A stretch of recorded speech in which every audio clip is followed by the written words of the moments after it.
Freaking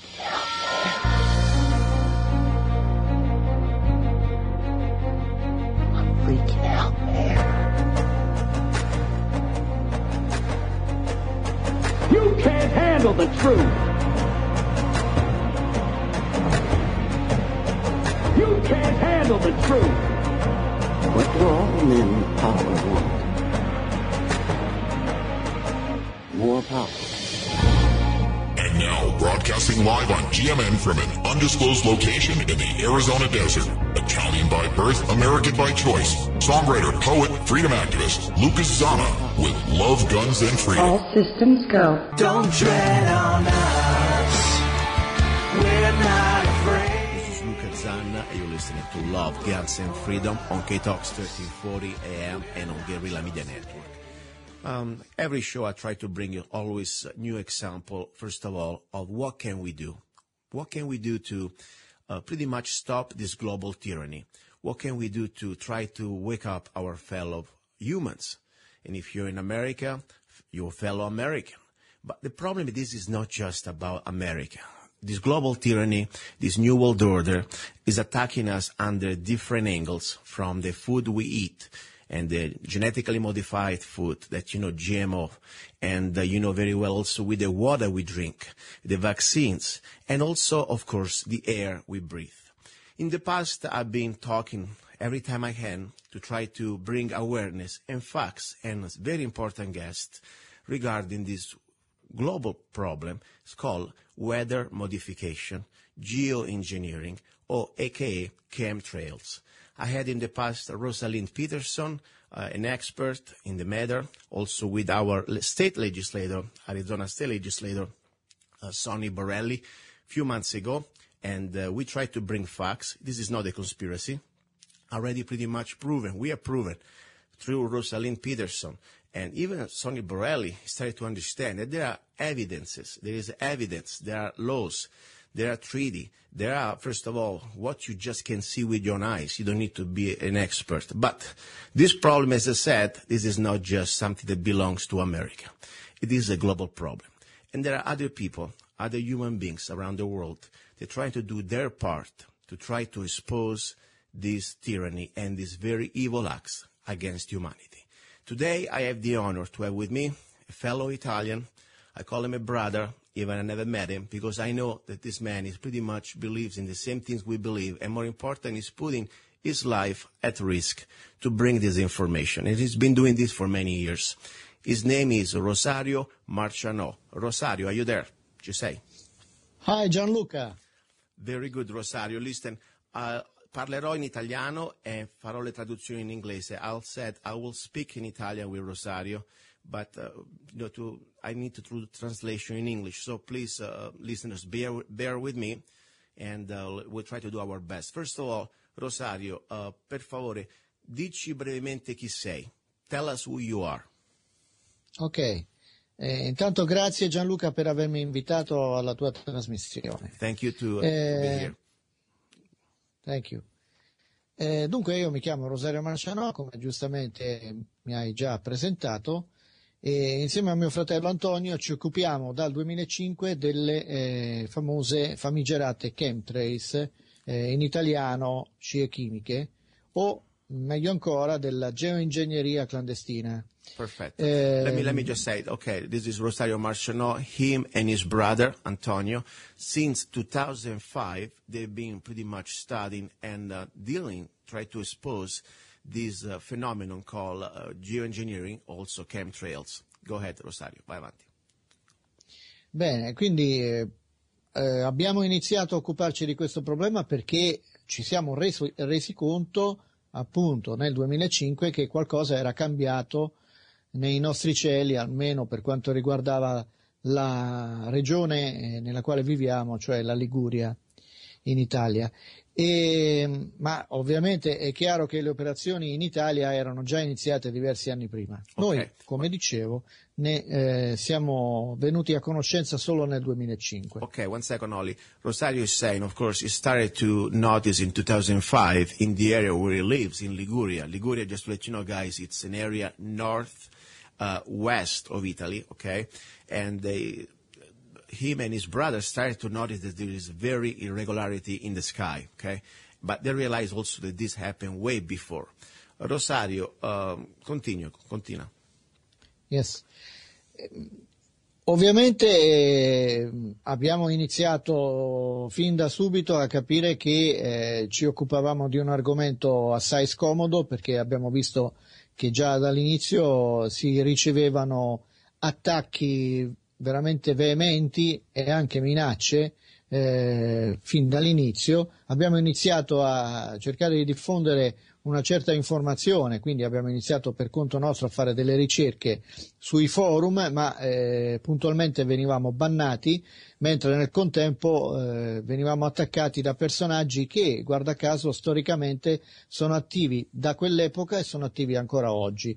Quei famosi personaggi che noi chiamiamo disinformatori e che loro amano definirsi debunkers, Okay. e che meglio propriamente sono più definiti influencers. Okay, perfect. What Rosario is saying, that since the moment he started it with his brother to try to just bring some dialogue, okay? We're talking about we have the right to speak and talk about facts in a way that we shouldn't be feeling fearful for our ideas. This is not the time of the church during, the persecutions. The point is, since the moment that Rosario started it, he started to be attacked by this type of people that they are professional disinformators, or they are, in my opinion, they are exactly according to proofs, by the way. We have documents also in the U.S. The governments pay internet trolls or internet disinformation. So they come after you whenever you say something that could be dangerous to bring it out. They try to scare you out. Rosario, I know that, first of all, you have an interesting website, un website molto interessante. Please tell us the website. Give me il nome del tuo website. Sì, noi fin da subito abbiamo pensato di dare un nome che fosse anche facile da ricordare e che rappresentasse i nostri studi, le nostre ricerche e la nostra informazione. E il blog è Tanker Enemy. Su piattaforma Blogspot, quindi abbiamo acquistato un dominio che è tankerenemy.com. Da lì poi ci sono anche altri siti distaccati, quindi Tanker Enemy TV, Tanker Enemy Archive, quindi abbiamo cercato di rendere un lavoro completo, sia non solo per quanto riguarda l'informazione, ma anche per quanto riguarda la raccolta di video spesso censurati su YouTube, ma anche di documentazione.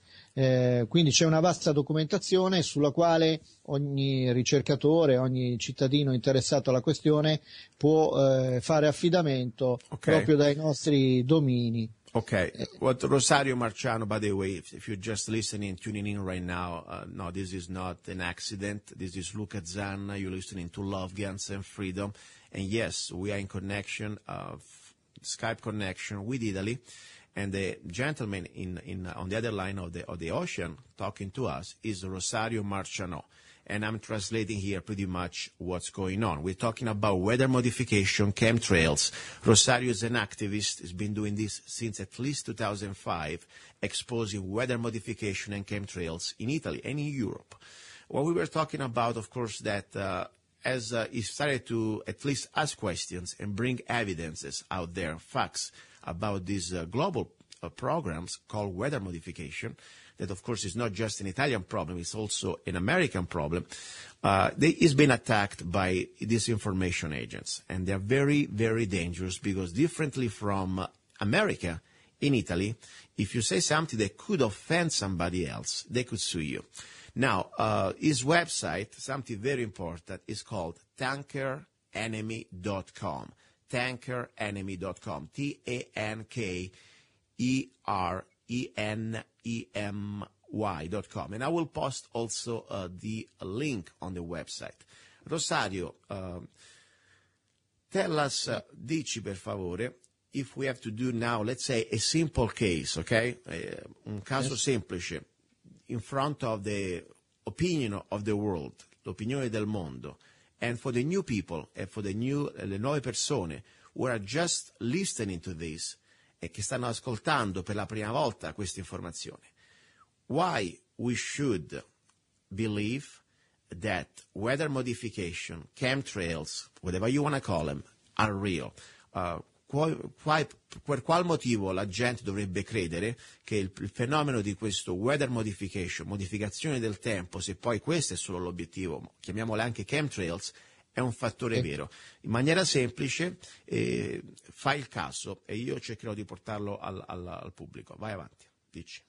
Ma io direi che al di là delle prove che comunque abbiamo raccolto e elencato più volte, sulle quali poi magari possiamo dare una semplice descrizione molto veloce, la cosa più importante da evidenziare è che se noi avessimo parlato di qualsiasi altro argomento e ci fossimo inventati una questione infondata, sicuramente non avremmo subito non solo gli attacchi della disinformazione, ma innanzitutto non ci avrebbero offerto del denaro per cedere il blog e il profilo Facebook. In secondo luogo non ci avrebbero minacciato di morte e non ci avrebbero così resi target di una decina di procedimenti legali volti alla chiusura del blog e all'arresto di One second. This is very important. What Rosario is saying, I say, first of all, bring us some proofs, okay? Evidence. And yes, we will talk now about evidences. Like I've been talking about these evidences is also in the past. Laws and different type of medical records and tests of the air, whatever. We will go there. The first thing Rosario is saying, that one of the most important signs that this is something really suspicious that's going on, the moment that he started to operate this site, first of all, they tried to buy him out. They tried to buy his domain. They tried to pay him off. That's something pretty much happens like in the mafia. The first they give you an offer that you cannot refuse, okay? So they try to give you some sugar, some money. Rosario didn't go for it. Then he started to receive death threats, minacce di morte, okay? Death threats. And then from there, procedimenti penali, I mean legal actions with the goal to shut down this blog, tankerenemy.com. You think about it. You know, we are used in America, even with our problems, with all the situations that we still have, and this is something we'll have till we want to have it, because it's up to us to maintain it, our First Amendment of our Bill of Rights. In Italy, does not exist a First Amendment, does not exist a Bill of Rights. So even basic operations like a blog can be pretty much under the control of the government. And just the fact that you are a journalist, Rosario, mi ricordo quando io ero un editore in Italia, when I was in Italy, I used to be a publisher, and avevo una rivista di musica, a music magazine, and the American people, il popolo americano, non sa, or maybe may not know, that when you're in Italy, quando tu sei in Italia e vuoi aprire un giornale, and you're in Italy, you want to open like a magazine, information, whatever, devi chiedere il permesso al tribunale, che è una legge fascista prima della guerra. You must ask the permission to the judge under a fascist law during Mussolini. So there is no freedom of speech, non ci sta libertà di parola. Tu sei praticamente sottoposto, you're under the government control. E il momento che Rosario tried to bring some facts, some information on his website, and just because somebody may feel offended, Rosario, correggimi se sbaglio, soltanto il momento che qualcuno si sente offeso, in Italia ti possono fare querele, they can sue you and criminally charge you, and you can go to jail. Tu praticamente in Italia soltanto perché offendi qualcuno puoi anche andare a finire in galera, è giusto o no? Sì, questa in realtà è una giustificazione, una scusa, è un alibi, perché poi se andiamo a vedere le parti offese sono proprio i disinformatori che ci diffamano dal 2005, quindi l'ironia della sorte è che noi abbiamo chiesto aiuto alla polizia postale, alla magistratura, ai carabinieri, a chiunque è diciamo deputato al controllo, all'ordine, sia sulla rete che non sulla rete. Abbiamo chiesto aiuto per anni e invece, anziché aver avuto aiuto, siamo stati proprio perseguiti sulle invenzioni create ad hoc dalle parti che noi avevamo querelato. Esatto. So what happened, Rosario and his brother, he's been trying to ask for help every time he was under attack by these disinformators, these agents, these internet trolls. And instead of being helped, they pretty much be ignored, but instead they've been pretty much persecuted. Now, Rosario, how many legal actions you have against you? Quante azioni legali hai contro di te? Per quello che ne so io, ma probabilmente ce ne sono anche altre in corso, ce ne sono almeno 8.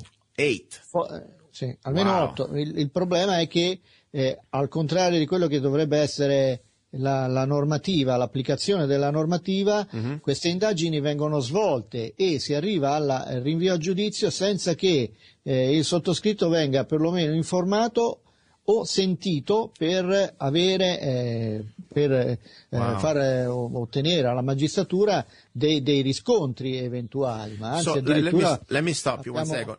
They do not. Okay, let me translate first of all. Sì. According to Rosario, all these different legal actions against him, he's not even aware exactly where they're at. They don't even need to pretty much call you and get you involved. So non ti fanno neanche partecipe, non devi neanche, per esempio in America tu devi avere sempre il diritto di face, tu guardare l'accusatore e tu devi essere involto in tutto il processo, non puoi soltanto dire ok, sei stato sentenziato. I mean, you must always face the accuser.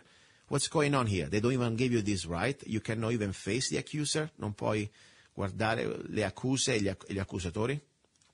Sì, perché in effetti qui si finge di svolgere delle indagini, le indagini non vengono svolte e il sottoscritto, ma anche il fratello, sono sottoposti a sequestri di hardware, perquisizioni personali, rinvii a giudizio senza neanche la verifica dei dati e dei riscontri, perché se un disinformatore ci calunnia e attraverso una calunnia ci manda una querela, il magistrato dovrebbe perlomeno verificare se questa calunnia è così, se questa lamentela da parte della parte offesa è reale o inventata. Invece questo non viene fatto. Let me explain exactly how it's working right now in Italy for Rosario Marciano and his brother.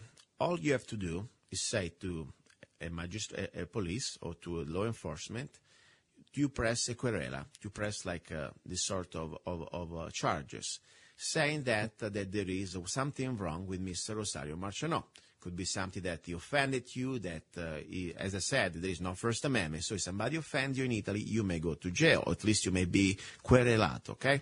So without any type of verification, just because somebody has a big, long nose and may be pretty much able to lie, they come straight to your door.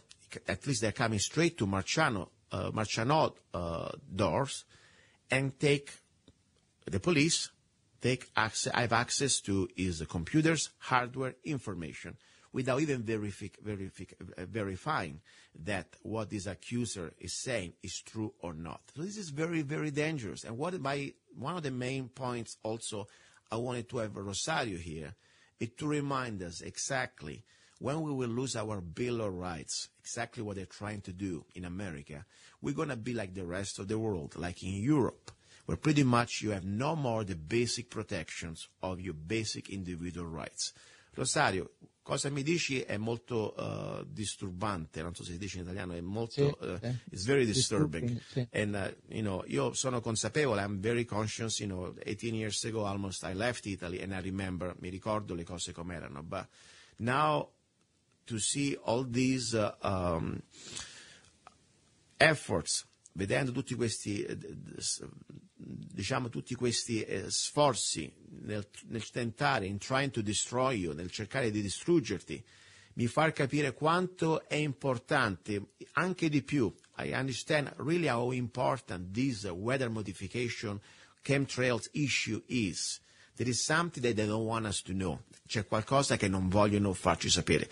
Rosario, tu sei stato negli ultimi 10 anni uno dei motori principali, pionieri, one of the pioneers in exposing in Italy and in Europe, praticamente nel esporre in Europa e in Italia questo problema.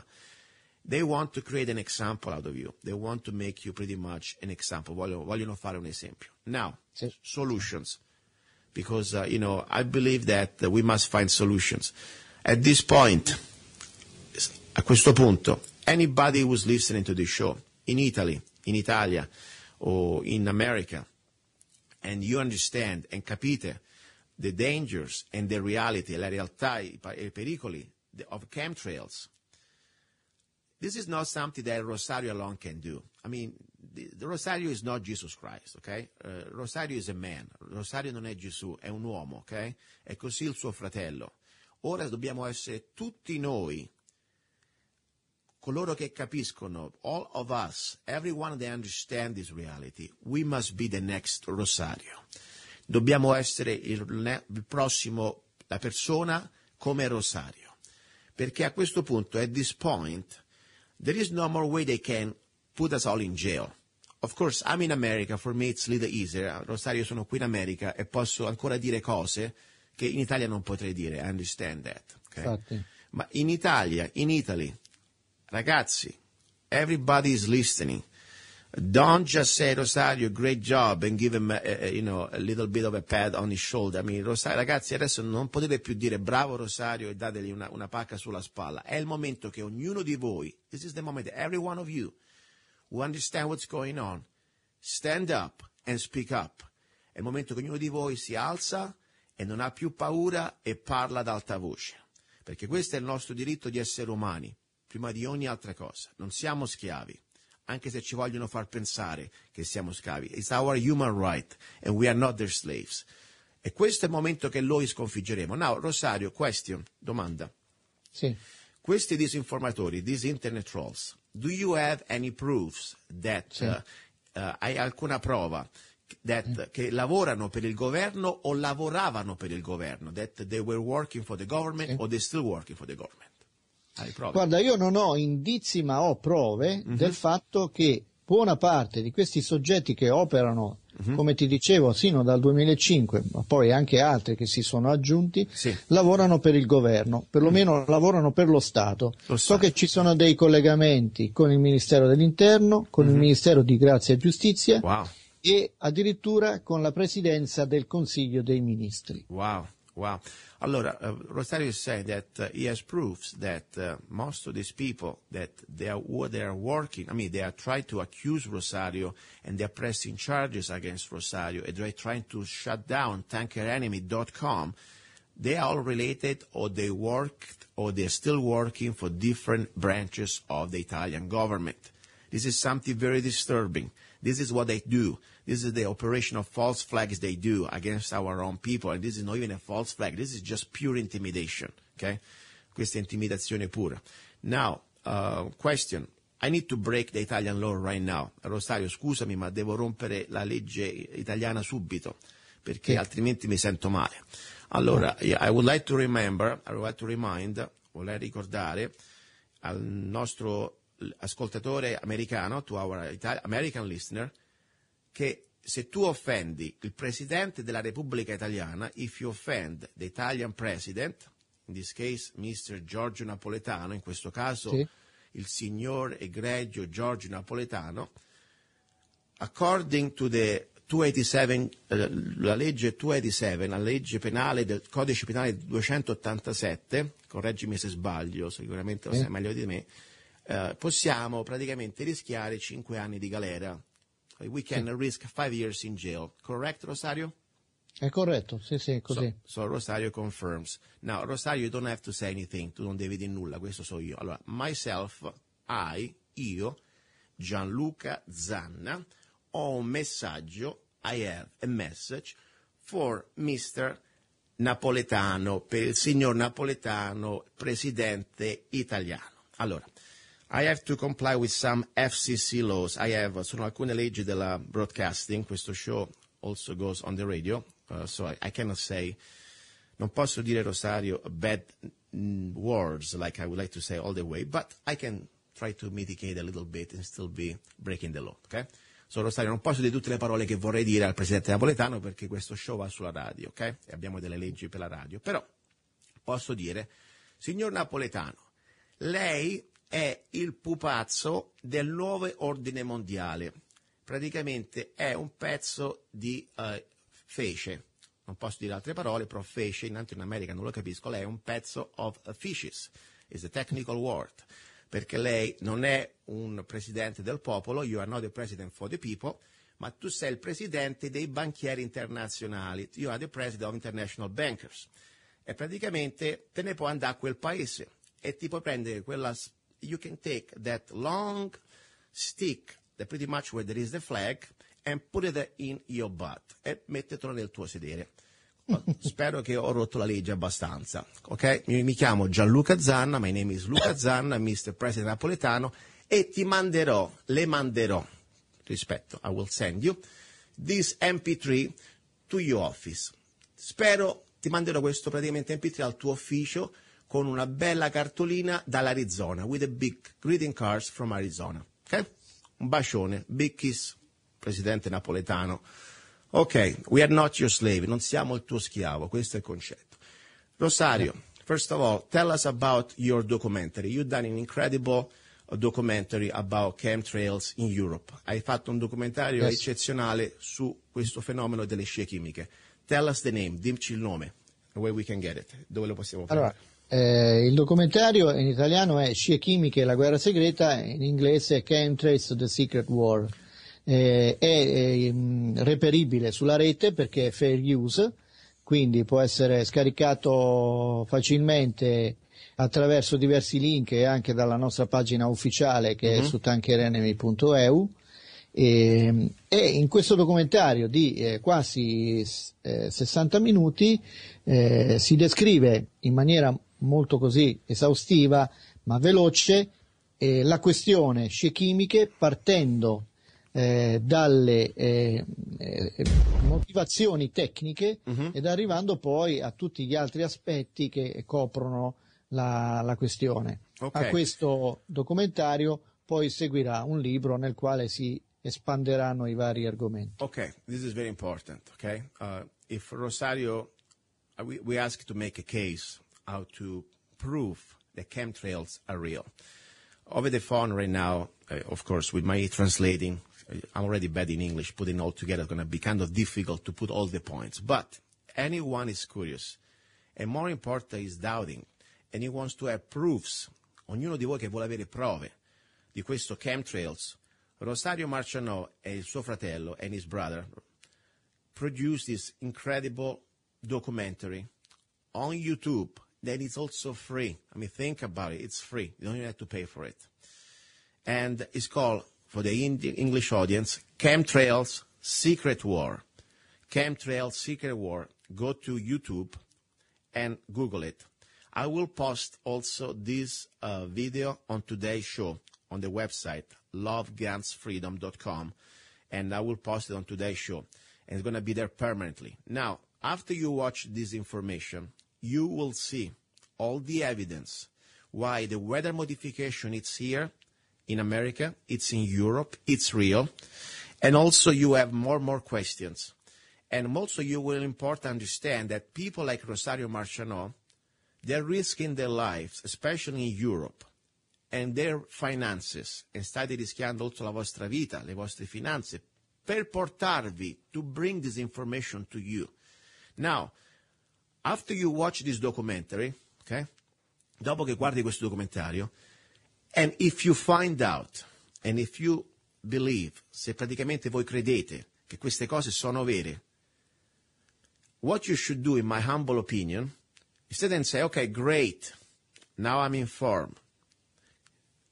Invece di dire soltanto, ok, adesso so la verità, that is the first step, che by the way è il primo passo, what you should do is share this information with other people, prendere questo video e mandarlo a tutti quelli che voi conoscete nella vostra lista. E la seconda cosa, the second thing you should do as a human being, come essere umano, la seconda cosa che dovreste fare, in mia opinione, la farò oggi, andare su tankerenemy.com and at least donate one coffee. I'm not asking to sell your house. I'm not telling you to sell him $1,000. I'm just saying offer to Rosario and his brother, offrite a Rosario e il suo fratello almeno un caffè. $2, $3, quello che potete.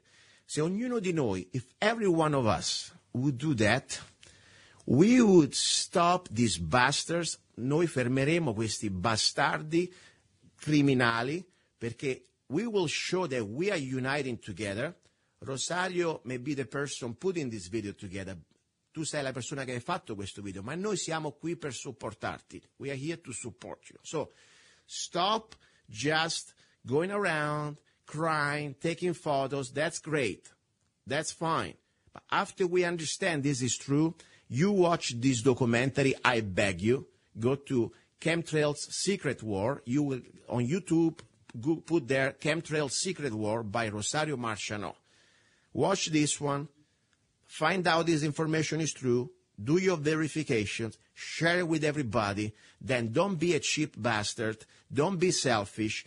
Open your PayPal. Send them a donation. Anything, even just $1. Rosario, mi sono spiegato un pochino? Hai capito? Sì, ho capito, sì, tutto chiarissimo. Altrimenti, otherwise, I don't think you really have the right to cry.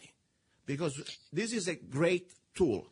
We need to inform the rest of the world. Dobbiamo informare il resto del mondo, il resto delle persone che vogliono sentire. The people who wants to hear must have the information. We were all ignorant at one time. Eravamo tutti ignoranti un tempo. We can fix ignorance. Noi possiamo praticamente colmare l'ignoranza. No, we cannot fix arrogance. We cannot fix criminality. Non possiamo praticamente, se uno è arrogante e un criminale non possiamo fare nulla, ma se uno vuole essere educato, if somebody wants to be educated, this video does it. And then we must remember, this didn't happen by accident. This video wasn't made by some Holy Spirit. This video was made by the sacrifice of people like Rosario and his brother, who are risking their lives, literally, and I'm not exaggerating, and their fortune and their homes, just to bring you this information. So I don't know what else to say, seriously. Everyone is going to listen to this show the next few months or few years. If I'm still alive, I don't know, I don't care. I will post this show everywhere I can. In the future, if you're listening to this information, and if tankerenemy.com, if el sito tankerenemy.com is still out there, if the fascists there, they did not destroy it. And by the way, when I say fascist, I'm not talking about the political fascists. They're all fascists. The left and the right, they're all fascists. They all belong to the same New World Order, globalist elites, bankers. They're just playing games. Capito, Rosario? Quando dico fascista, non dico fascista, è praticamente una divisione che fanno, praticamente usano i comunisti e i fascisti come fanno qui da noi, repubblicani e democratici, ma alla fine sono tutti pupazzi del nuovo ordine mondiale, perché sia i comunisti che i fascisti non parlano di queste cose. Both parties, they don't want to talk about this stuff. It's off limits. So, that's my message. Now, Rosario, tell me whatever you want to say. Sorry for my rant. Scusami per il mio ventilamento qua. No, hai spiegato bene.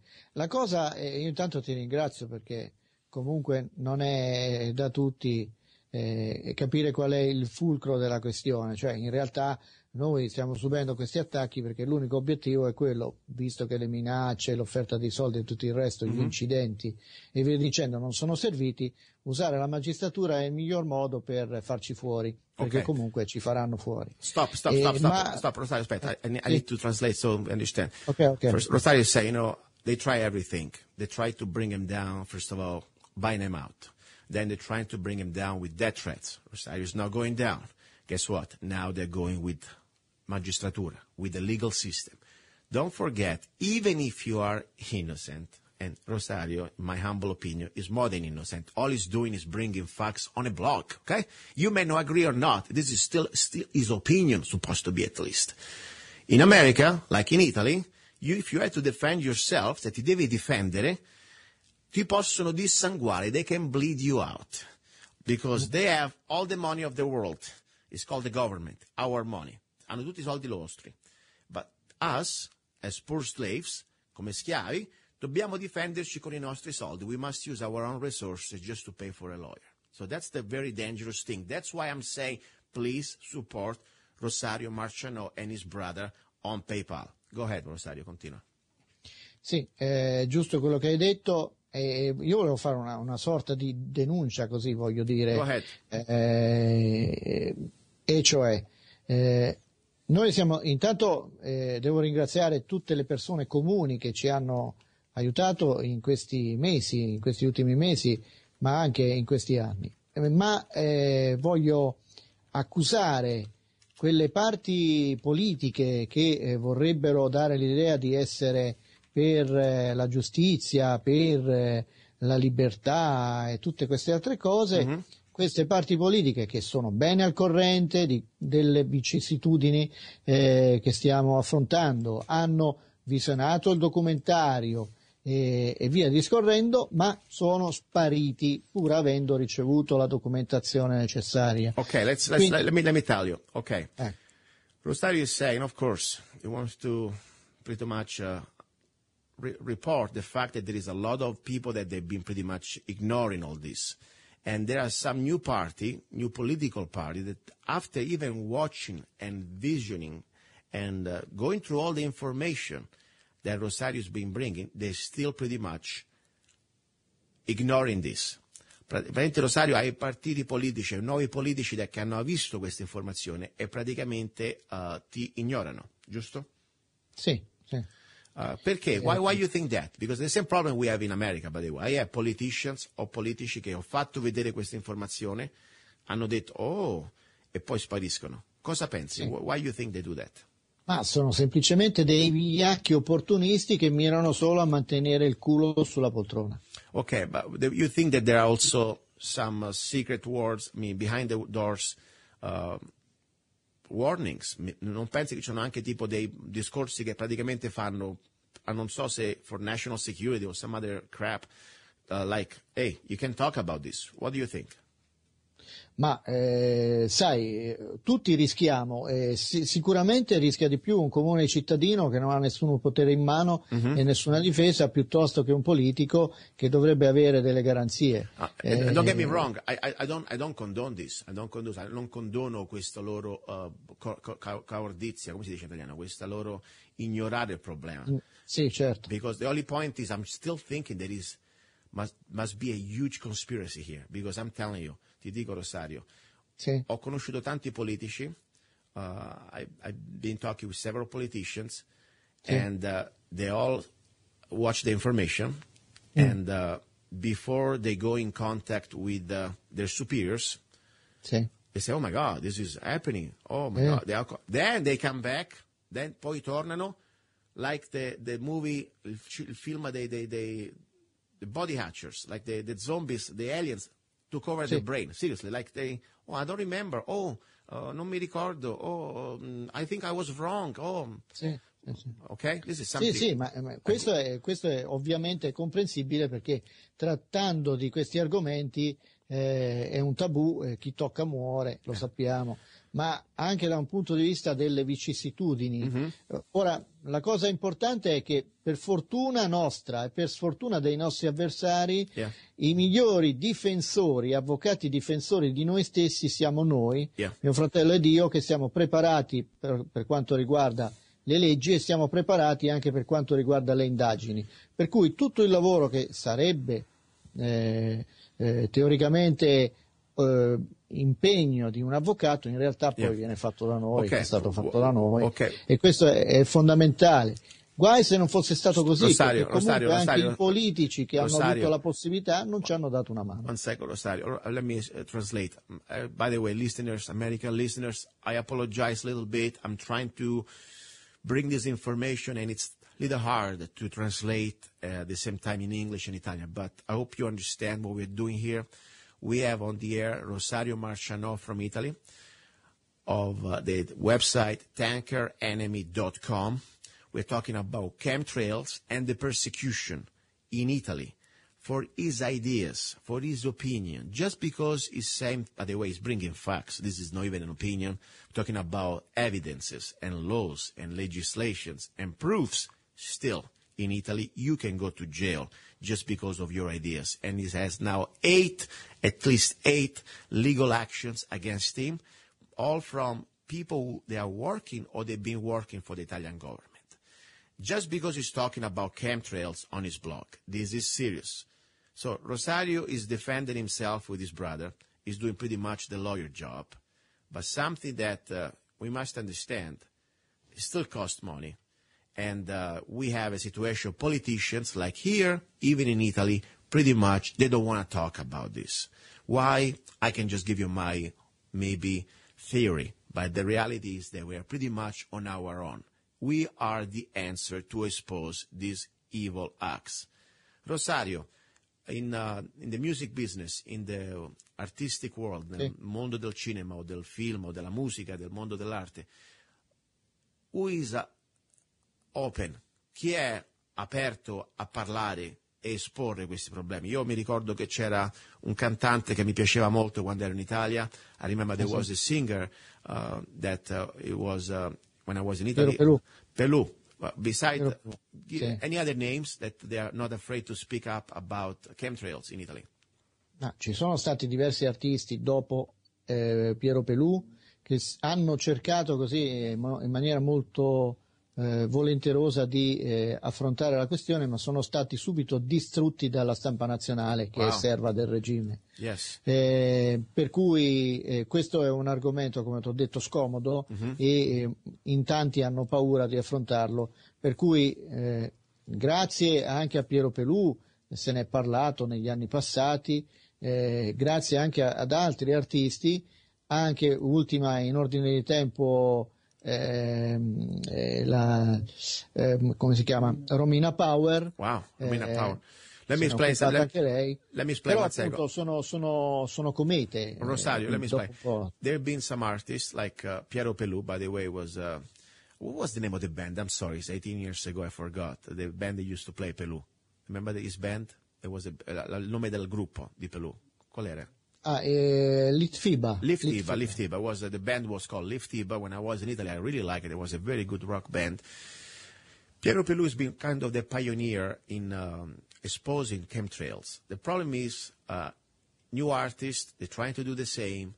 They have been pretty much destroyed by the control media. Like in Italy, like in America, the media, the mainstream media, is controlled by few corporations. And these corporations pretty much are controlled by the government. And you try to talk about chemtrails as an artist, they can destroy your life. They can destroy your living, okay, your career. So, unfortunately, this is the reality. Now, we got to unite. I don't know how, but we will do it. Dobbiamo farcela. I am just a regular guy. I'm just a songwriter. Sono uno che scrive canzoni. I'm not even an artist like, Pelù. I'm just a little scrittore di canzoni. But I remember, when I post, somebody found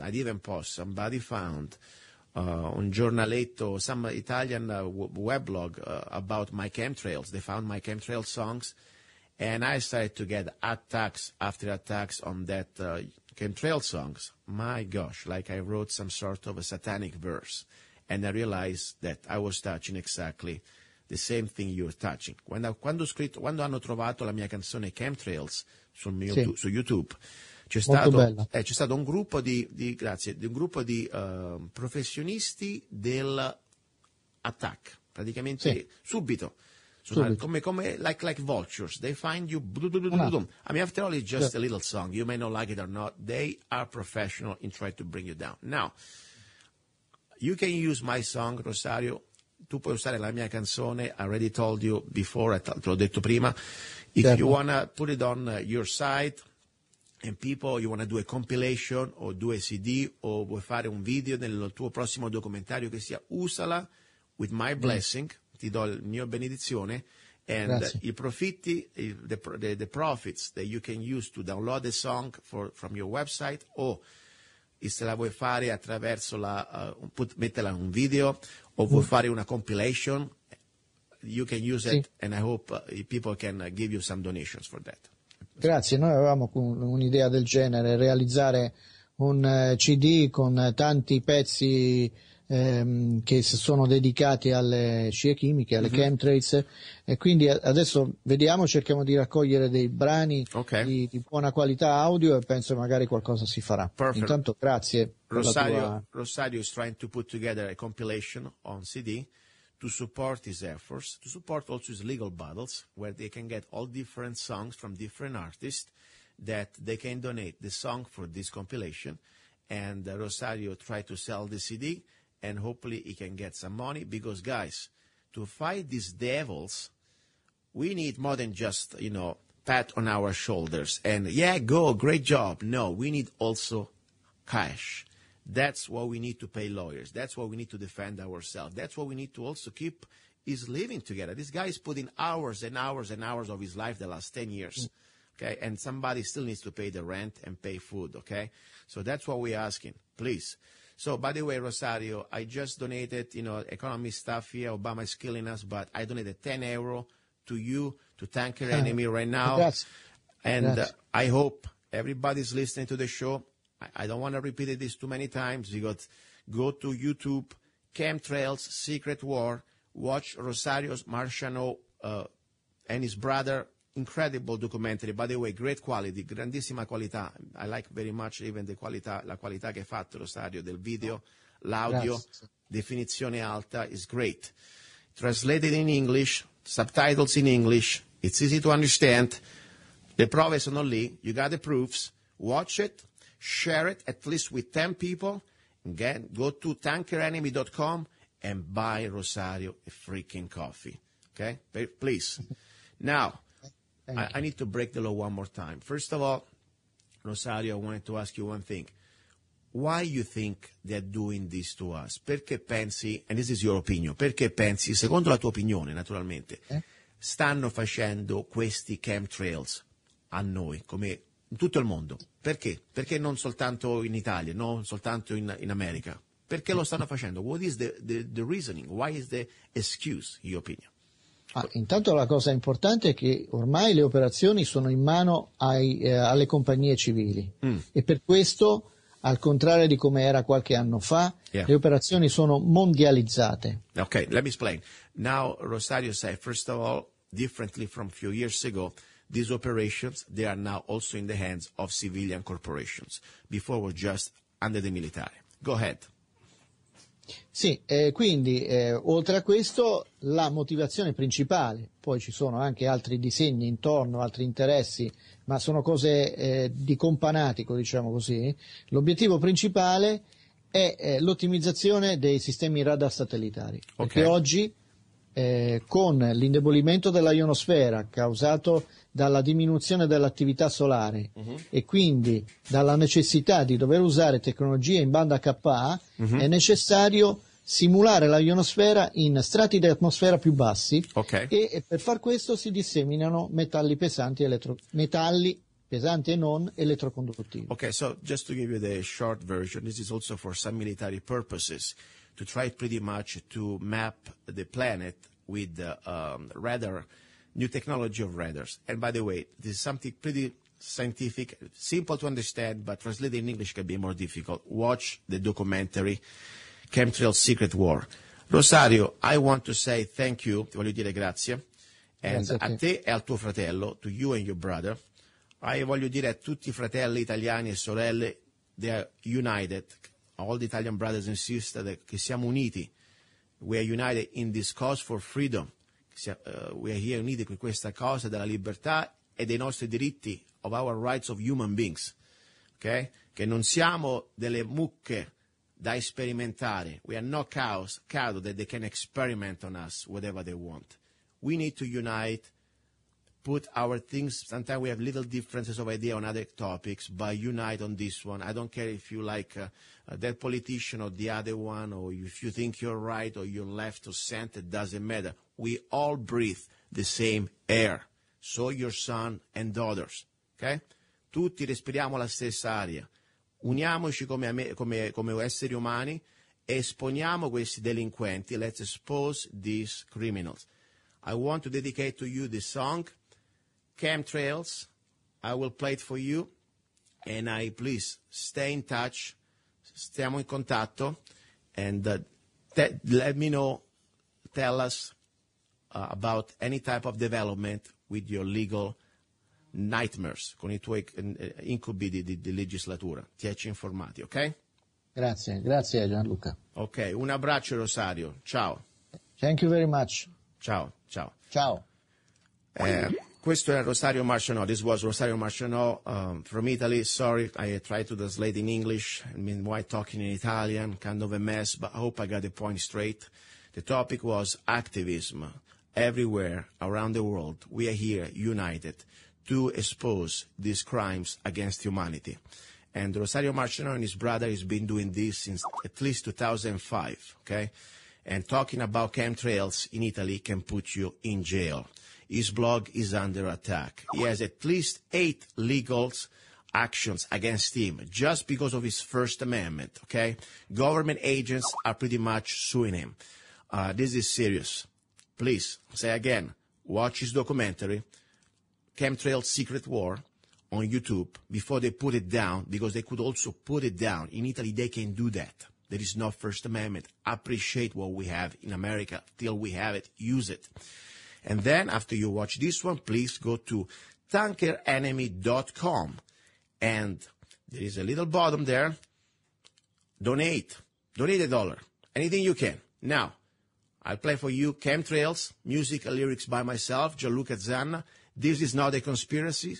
This is an attack from the New World Order, from the global elite, and my opinion is more just than some military operation. This is about pretty much to killing us all. A slow death. It's part of the population control plan. They want more than 90% of this planet dead.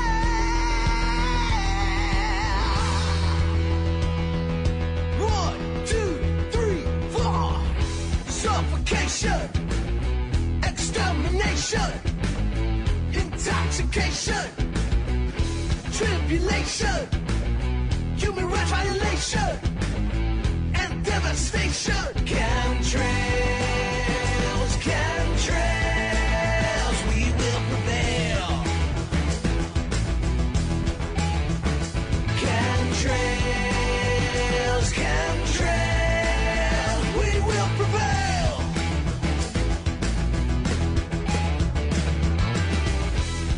Depopulation, another fumigation, within aviation, death by irritation, or just by asphyxiation, problems with respiration, mass sterilization, or just weather manipulation.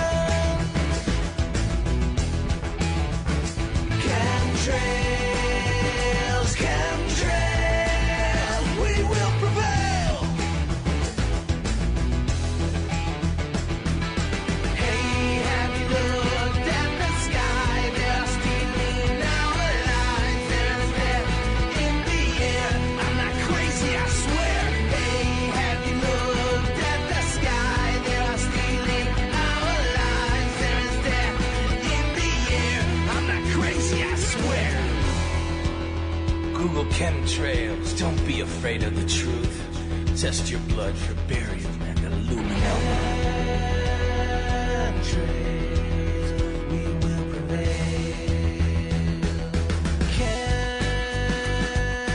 Chemtrails, we will prevail.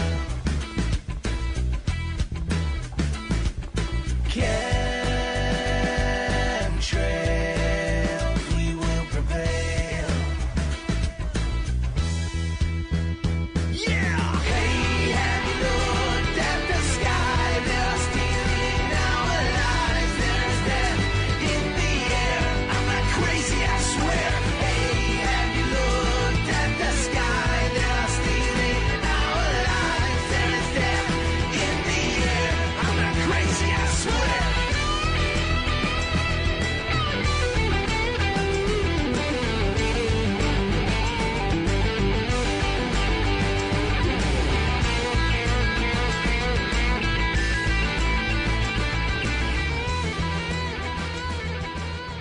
And that was Chemtrails, musical lyrics by myself.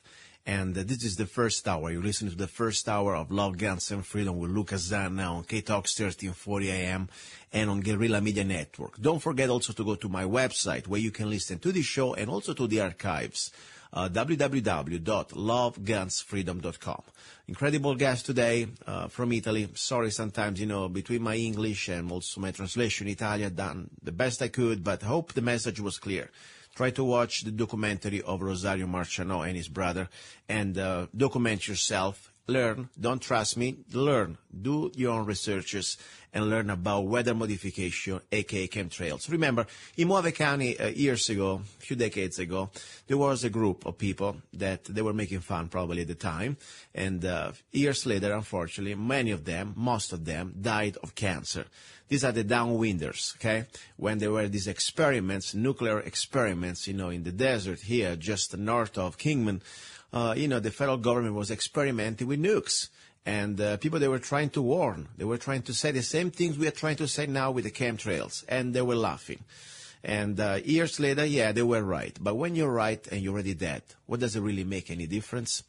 Probably not. So what I'm saying, please, this show, it is not for entertaining purposes. This is about trying to educate each other. And I bring information that I really pray you can research on your own and make up your mind. And then after you know the truth, you can act. Now, I would like also to remind you, this show is an act of love and also a free market. This is not like NPR, national propaganda media, where they extort your tax dollar. This is, I'm here because of your support. And when I say support, I'm not just talking about the sponsors. Of course, they're always welcome. But the most important support for me, it's you, the listener, because it's only because of you I'm here. And it's very simple. You can support this show with just 99 cents. All you have to go to my website, www.zanna, Z-A-N-N-A, art, A-R-T, zannaart.com.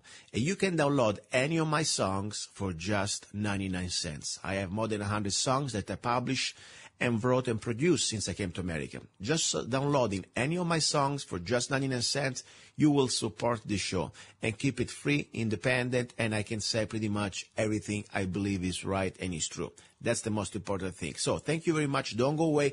We're ready for the second hour on Love, Guns, and Freedom. Great information about guns and training. Don't go away. He's a songwriter, a poet, a rifleman. I'm not afraid. And a constitutional activist. I'm not afraid. Italian by birth. I'm not afraid. American by choice. Gianluca Zanna. I'm not afraid. And his new CD, Love, Guns, and Freedom. 16 powerful songs on one CD from the heart of a patriot.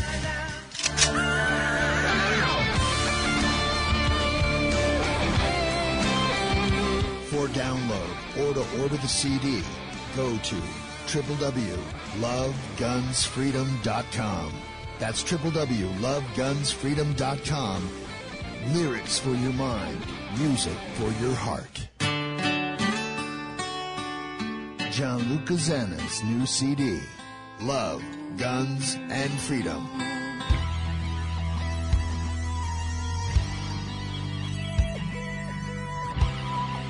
You're listening to Love, Guns, and Freedom with Gianluca Zanna on Guerrilla Media Network.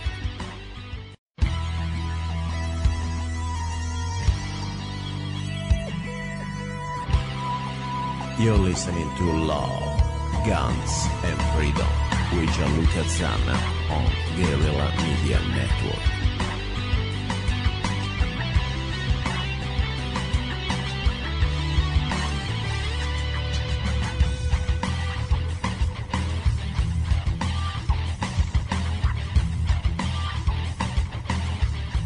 Here we go, guys. This is the second hour, Love, Guns, and Freedom with Luca Zanna on K-Talks 1340 AM on Guerrilla Media Network. And don't forget to go also on www.lovegunsfreedom.com. Second hour about training. As you know, I started this new website that as a professional student that I am, I've tried to share my humble opinion, pretty much my training, my experience about different things when it comes down to handgun training. But when we need a pro, somebody that does this really for a living, not like me as a professional student, I have the right guy. Jim Liesen, are you there? I'm here. Luca, thank you for having me. How are you doing today? Perfect. I don't know if you've seen, I got this new website going on. It's handguntraining.tv. I share free blogs and training experience, pretty much mostly from the curriculum that I learned at Frontsite. And since I know that you also have your school and you teach at Frontsite, I always think it would be the best thing to share these concepts with somebody like yourself that's much more experienced. Now, first of all, how's it going, your overpriced Colt that you won at the auction probably about 2 or 3 weeks ago? I'm sorry, I didn't hear the last part. You just said something about an option? Yeah, how's it going, your beautiful overpriced Colt 1911 that you won at the auction? How's it going with that? It is a beautiful 1911. I have put it through its paces. It is officially my favorite sidearm. It is wonderful. I can't wait to let you shoot it. Perfect. Remind me, please, what is the model? What is the brand, if you can remind us, please? It's not necessary. Not necessary. Okay, anyway, pretty much. Let's just say it starts with W and ends with combat. Okay, so it's something W and combat. Anyway, I think pretty much everybody can understand what is that. And no problem. 1911, it's a great gun. I'm glad that you're enjoying it. Now, today's show, we will talk a little bit after you leave about news. Now I wanted to go straight to basic business. I'm trying to bring in every show some basic training idea. It could be some practical training and also some conceptual mindset and training about the generic art of marksmanship and combat handgun for defensive purposes. Today's topic is exactly the combat mindset. I wrote a little bit of my own, version of what I learned in my different several classes at front sight, but I thought it would be nice if you can give us some pretty much your opinion, your professional opinion. What is the combat mindset and why so important? Well, it's an excellent topic for training, Luca, because you're right. We can really concentrate on all kinds of fundamentals, like how to press the trigger instead of yank on it, and how to align your sights instead of ignoring it and looking at the target. And all of these fundamental shooting techniques are vital to get good shots downrange quickly. And and we all talk about that because those are the things we can practice with. Without the combat mindset, it doesn't matter. Exactly. In fact, it was Colonel Cooper that he and the Marines, they all developed the color codes of awareness, and we've probably talked about that before. Yes. You have white, yellow, orange, red, and even black. But if you're not prepared to go from the combat color mindset of orange to the action combat of red, then you're not prepared. And in fact, it's just like practicing a batting swing or a golf swing. If you can practice it in your mind all you want, but you're not willing to swing that bat when the time comes with everything you've got, it isn't going to count. So the combat mindset is vital, and we can talk about what that means or how we derive that. But that's a terrific topic for today. Yeah, for me, if I had to go leave, let's say all the classes I attended at the front side, all the things they taught me and I'm trying to learn, if I had to bring with me one thing only, okay? And among all the other things, of course, everything is important. You need to hit the target, of course. But the most vital thing, I think, is exactly the combat mindset. Because at this point, I don't care if I have a handgun, if I have a pencil, or if I have a 2x4. This is pretty much, I am the weapon, and my mind is pretty much the real weapon. The gun is just an extension of what I can use to defend myself or an innocent. So let's put it in this way. First of all, how can we define this combat mindset, if you want to define it in a few words? Well, I believe the combat mindset is the willingness to, at the drop of one heartbeat, go from normal person to bringing out the beast. Yes. And the beast has to come out as though I'm editing my book right now, and it has to do with the gazelle versus the lion. Yes. Have you ever seen those shows about nature where the gazelle has to run for his life or fight like crazy? Yes. They don't take off just nonchalantly, do they? They take off right now like their life depends on it, because it does. And even if you have to run away from a fight, you have to use the combat mindset. Every single moment is as though your life depends on it, and you have to be able to go 100% right now with everything you've got.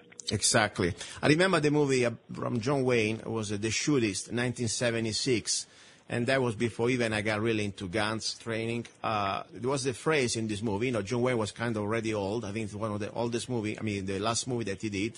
And the phrase was pretty much very important. And for me, it really summed up the concept of combat mindset. John Wayne says, I found most men are not willing. They bat an eye or draw a breath before they shoot. I will not. That's the bottom line. No matter if you're older or if you are not the faster, by the end of the day, you will not flinch when you have to do what you have to do. And That's right. So that's the point. So anyway, we go pretty much, we were talking last time, and I'll talk myself last show, that we go from condition orange to condition, from red to black. And at that point, there is a point of no return. At that point, we got to kick in with this combat mindset. Now, since we're talking about handgun, what is the most important thing pretty much you're going to do? Focus on something. What are we going to focus on? Front sight. Perfect. Why? Because that's the best way to get good shots downrange as accurately as possible. Exactly. Because after all, under stress, we may tend to focus on the target or on the enemy or the adversary. And pretty much we think that just looking at him or her or whatever it is, we're going to hit the target. But that's not exactly the way it works. So if we have to do one thing, only focusing on the front sight is very important. Now, another important thing, when we say, criminals really don't really play fair, okay? So I don't think we should play fair either. I know that for many of us, it's kind of hard to think, to do very bad things to others because we are good people and we do not want to harm unless we really have to. But even when we decide we want to harm for self-defense, it's kind of difficult to go into that mindset. If we can say that when we go into this combat mindset, we have to do anything goes. That means anything we can do to win this fight. Are we okay with that? Yeah, absolutely. And in fact, it was Colonel Cooper again that basically said, if you find yourself in a fair fight, it's because your tactics are terrible. Mm-hmm. Let's not forget, the lion or the wolf in our society is not a social, fair person. Yes. He is an animal who lives to win. Yes. He's not interested in a refereed fight, which is a sport with rules. Mm-hmm. He's interested in winning. He sits by, just like the lion in the field, they sit under the tree and they wait to pick the right gazelle to eat. Yes. What they want to do is pick the one that's easy, the one that's an easy fix for them so they don't get hurt, or in people parlance, so they don't have to go back to jail. So they may wait for days or weeks to pick the right person. So our combat mindset has to be, to begin with, to be able to find and see that wolf or that lion before it becomes a problem. Our part of my combat mindset is walking around in condition yellow and being prepared for orange and red. Yes. So that our time differential is quicker. Because if there comes a time where the lion jumps out and tries to eat us little sheep or gazelles, we need to be able to move into an action state as quickly as possible. Like Cooper said, if you find yourself in a fair fight, it's because your tactics are terrible. Your tactics have to be to win, and when you're dealing with something that's antisocial and out to fight to win, there are no rules. Yes. The only rule is to live. Exactly. Or to escape. And this is not a video game, guys. I mean, you need to visualize something real, okay? If you're on the ground and they can kill you, they will kill you, and they will not say, okay, stop a second, let's start again, or reset bottom. No. Your family counts on you. It's counting on you. Your wife, your boyfriend, your girlfriend, your daughters, whatever. This is pretty much black and white. So you got to really start, in my mind, first of all, visualize all this before even you start to shoot. I mean, at home, you can start to visualize scenarios. What would I do? Am I able to do whatever it takes to win this fight? And when I go into that mode, we're talking about the condition black, that pretty much there is no more negotiation, there is no more debates. It's pretty much your training is able to pretty much catch up with your instinct to survive. That's why I think it's a combination of both. There is, of course, a good part is mindset, also training that goes in that situation of unconsciously competent that we were talking in the past. Pretty much we're able to do everything without thinking anymore and doing right. For example, people say sometimes, hey, after all, I'm not a great shot now, but when the situation happens, don't worry, I will raise to the occasion. So in my group now it already sucks. I'm going to get probably, 20 inches group per 5 yards. You think under stress you're going to get better? Tell us about the rule of 50%. I'm sure you're very aware of it. Well, as you know, the 50% rule means that the best day, your worst day of training will never be anywhere near as good as your best day in combat. Mm-hmm. And what that really means is that when we train on the range, we like to consider that everything is going to grow, that's going to double in size. So if we've got a hand-span-sized group of holes in our target, and we're trying to balance our accuracy versus our speed, and if you're shooting a very fat group, bigger than your hand, somebody might come up and very politely say, wow, Luca, you're shooting great, but you might want to slow down a little bit and get those groups a little smaller. And likewise, if you're shooting the size of a dime, somebody might come up and say, wow, Luca, you're shooting great, but you can go a little faster. The idea here is that we want to have and develop the combat mindset speed to match your physical rhythm to get good shots downrange, because in the middle of the night when you're attacked, you won't have the luxury of having instructors nearby, a controlled range, a nice target standing square to you with light, who's not shooting back at you, all those luxuries that you do not have in an actual fight. So what's going to happen, of course, is your groups will be sloppy and terrible. Yes. But if you can train to get them as good as possible, then when they go to terrible, you'll still have more shots on target, because your terrible won't be as terrible as if you never practice and train. And also, let's not forget the chemicals, a reaction happening in our body. I mean, normally during the target shooting or whatever at the range, we're pretty relaxed. In the real-life situation, forget about gunfight, even just you getting close to some sort of a confrontational situation, we all well know how the adrenaline can start to take part or control of our body. So we need to be able to control that. And, without getting into many details, if people can train in an under stress situation, let's say you want to do some push-ups or do some other exercises before you start to shoot, try to figure it out how it's going to happen for you, because you're not going to be relaxed, when really things happen, real life things happen. Well, that's a really good point, Luca, because there's two sides to the combat mindset, and I think you're focusing on the physical and the physical training part, and I think that's vital. And you're right, doing jumping jacks or running to the car and back and then trying to shoot, or soaking your hands in cold water so you have caveman hands that don't work very well when you try to operate the gun, those are vital. But I'd like to propose that we start thinking about the mental side of the mindset. And that is this. When I have students, they come to me for a concealed carry class. Sometimes they really don't even understand the point of concealed carry, or what would happen if they actually had to draw their weapon. They've never really considered, A, what would it take to make you pull your gun out? And B, what would it take to make you shoot something? Yes. Because if you don't have a handle, or if you haven't even had the mental discussion with yourself, what would it take to make me say, that just crossed the line, I have to step into action with 100% certainty?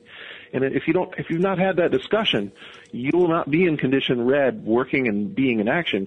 You'll be stuck in condition black, going, and won't have a clue what to do. Yes. So it's really, really important to play this game we like to call the what-if game.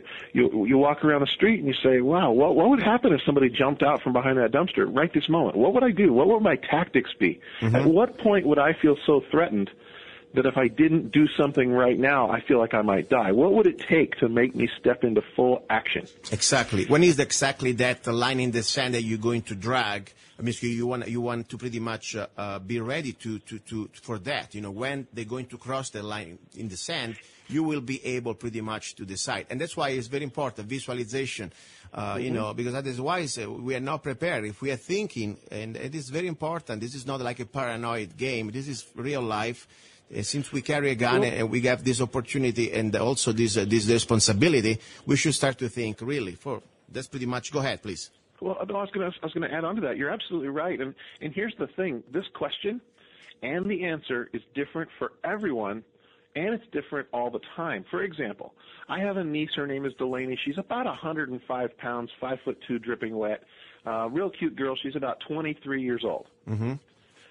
For her, she has no combat experience, no front sight training, very little training with the training I've given her, but she's not a martial artist.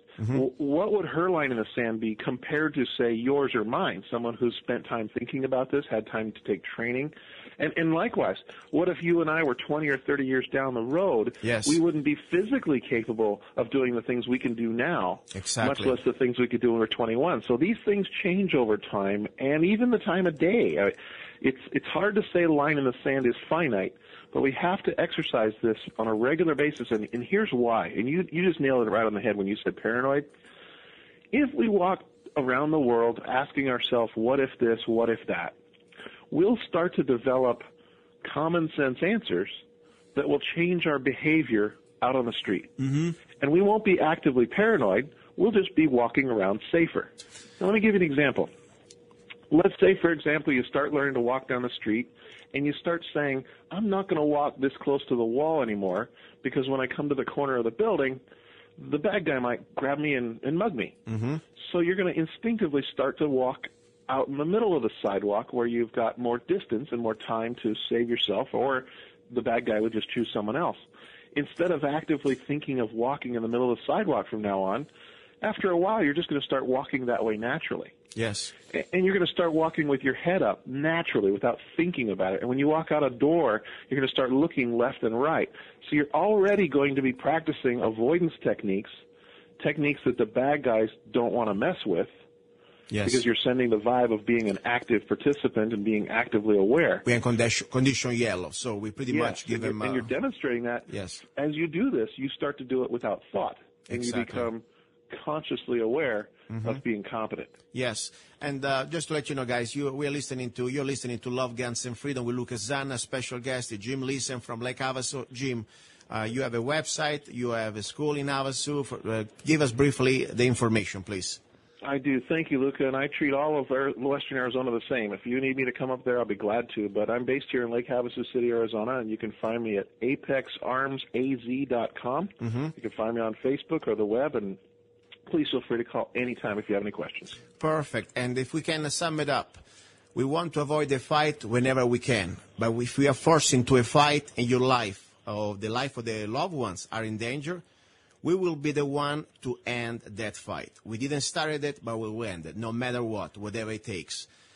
Jim, thank you very much. Keep us posted. And by the way, you've written a book. Now, tell me a little bit about the book. Hopefully you can come and present the book when it's done here. What is the name of the book? I can't wait. I'd love to. Tell me. I'm trying to settle on a title right now, and I'm not exactly sure what it's going to be called, but I think it's going to be called Things I Learned on the Savannah, How Not to Be That Gazelle Today. That's good. I like that. And what it is primarily is all the things your concealed carry instructor needs to tell you and teach you, but didn't have time in that little class you took. Good job. I would like to have a copy, and, of course, we can talk when he's ready on the show. I appreciate that, okay? Sounds great. Thank you. Keep us posted. Bye-bye. Thank you. Bye-bye. All right. And this was Jim Liesen and a little bit of music, and we come back with some Second Amendment news. Don't go away. You're listening to Love, Guns, and Freedom. Ciao.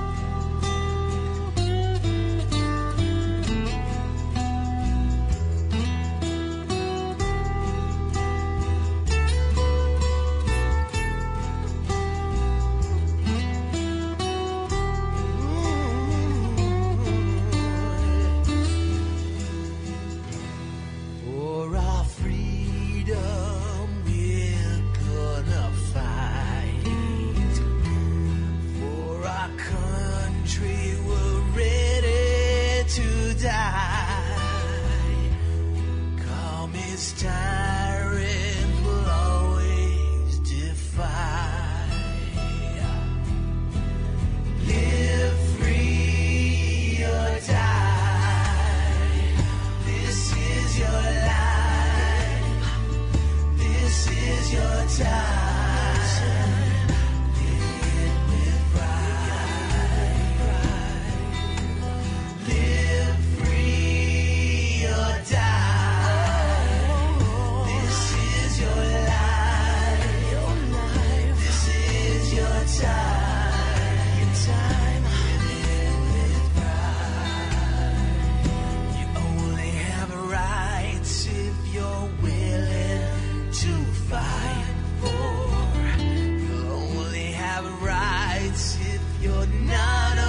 He's a songwriter, a poet, a rifleman, I'm not afraid. and a constitutional activist. I'm not afraid. Italian by birth, I'm not afraid. American by choice. Gianluca Zanna I'm not afraid. and his new CD, Love, Guns, and Freedom. 16 powerful songs on one CD from the heart of a patriot.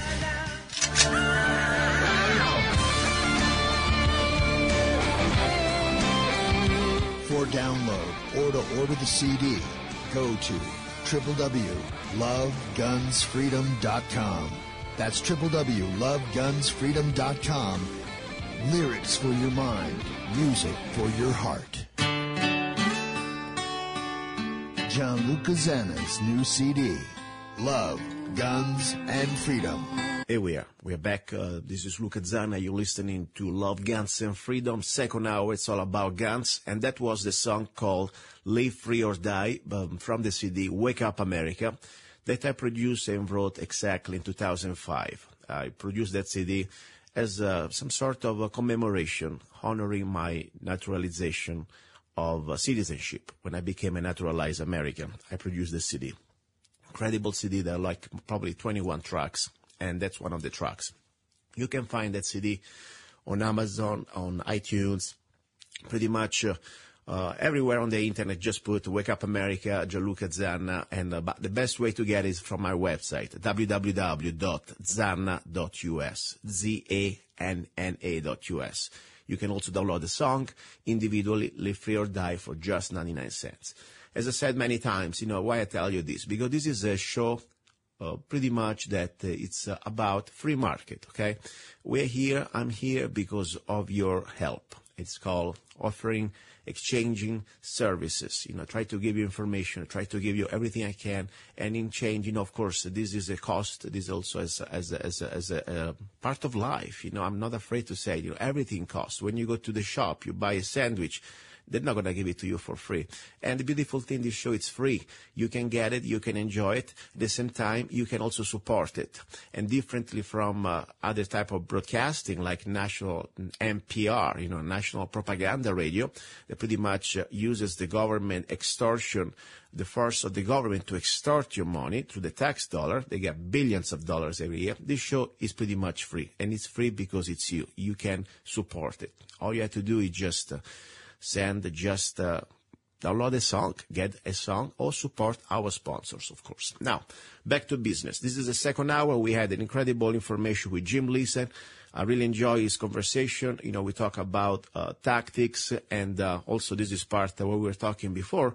It's part of my new coming handbook. It's called Defensive Handgun.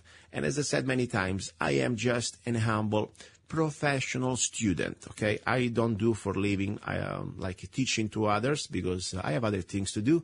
Even, of course, I could do probably courses to qualify to become an instructor.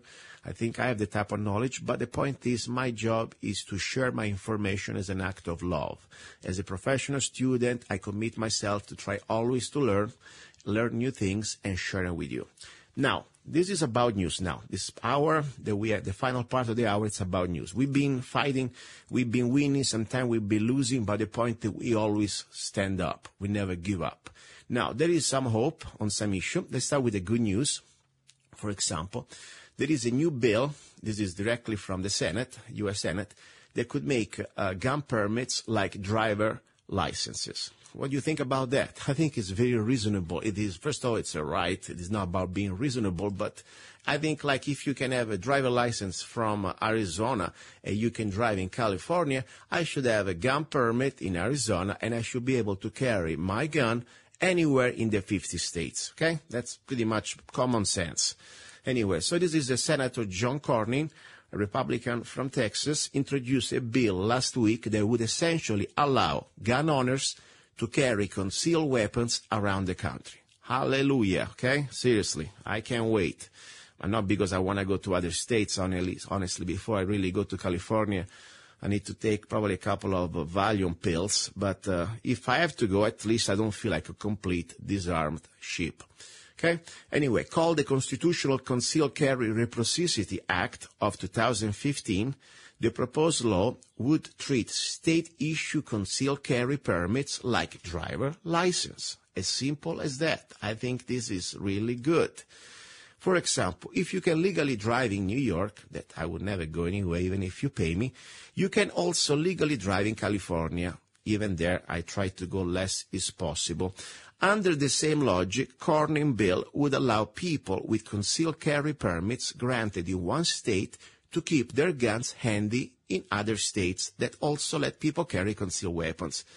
And that says, it says this is perfectly reasonable, except for the part about gun permits being anything whatsoever like driver license, as the New York Times columnist Gail Collins points out. But what do you expect from a New York Times columnist? Okay, it probably, best case scenario is just completely ignorant and is partisan, is biased, and he wants to believe that the gun, the Second Amendment is not the right. So I can have pretty much the right to drive, but I don't have the Second Amendment because you say so. Different states, however, have a different standards for concealed carry permits. Okay. For example, all a concealed carry permits requires in Mississippi is the ability to fill out an application. I understand Virginia offers online courses, and Florida grants concealed carry permits to people who have never actually lived there. Okay. Well, let's make it simple then. Let's get some sort of, if you really want, honestly, I don't even like the permit because a right should not be granted by the government. It's a right. So that's why, like Arizona, I have a constitutional carry.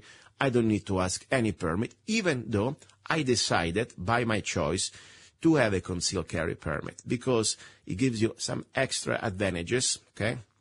And we can talk about this next time. And there are some states that reciprocates, okay? Reciprocate the permit. But the point is, yes, if you want to do a permit, let's make it some sort of a standard that pretty much would be for the 50 states. I can understand that. At the same time, I also believe that everybody is responsible for their own actions, okay? And we should never be collectively found guilty or anything. So I understand some states have stricter degrees of training for this permit, some less. That's true. That's a fact. Now, the point is still this is a right. Okay, this is a right. Like, I have the right of free speech. And by the way, people say, but free speech. Yeah, free speech is a right too, of course. And it's the same level for me, like the First Amendment is not as better or worse than the Second Amendment, okay? So what we're going to do, people say about free speech, people do not die. Yes, people can die of free speech. People saying bad things about other people, they can be so sensitive, other people, they can pretty much, like there's bullies or whatever, Yeah, you can use the First Amendment also in a very bad way, and people can get hurt.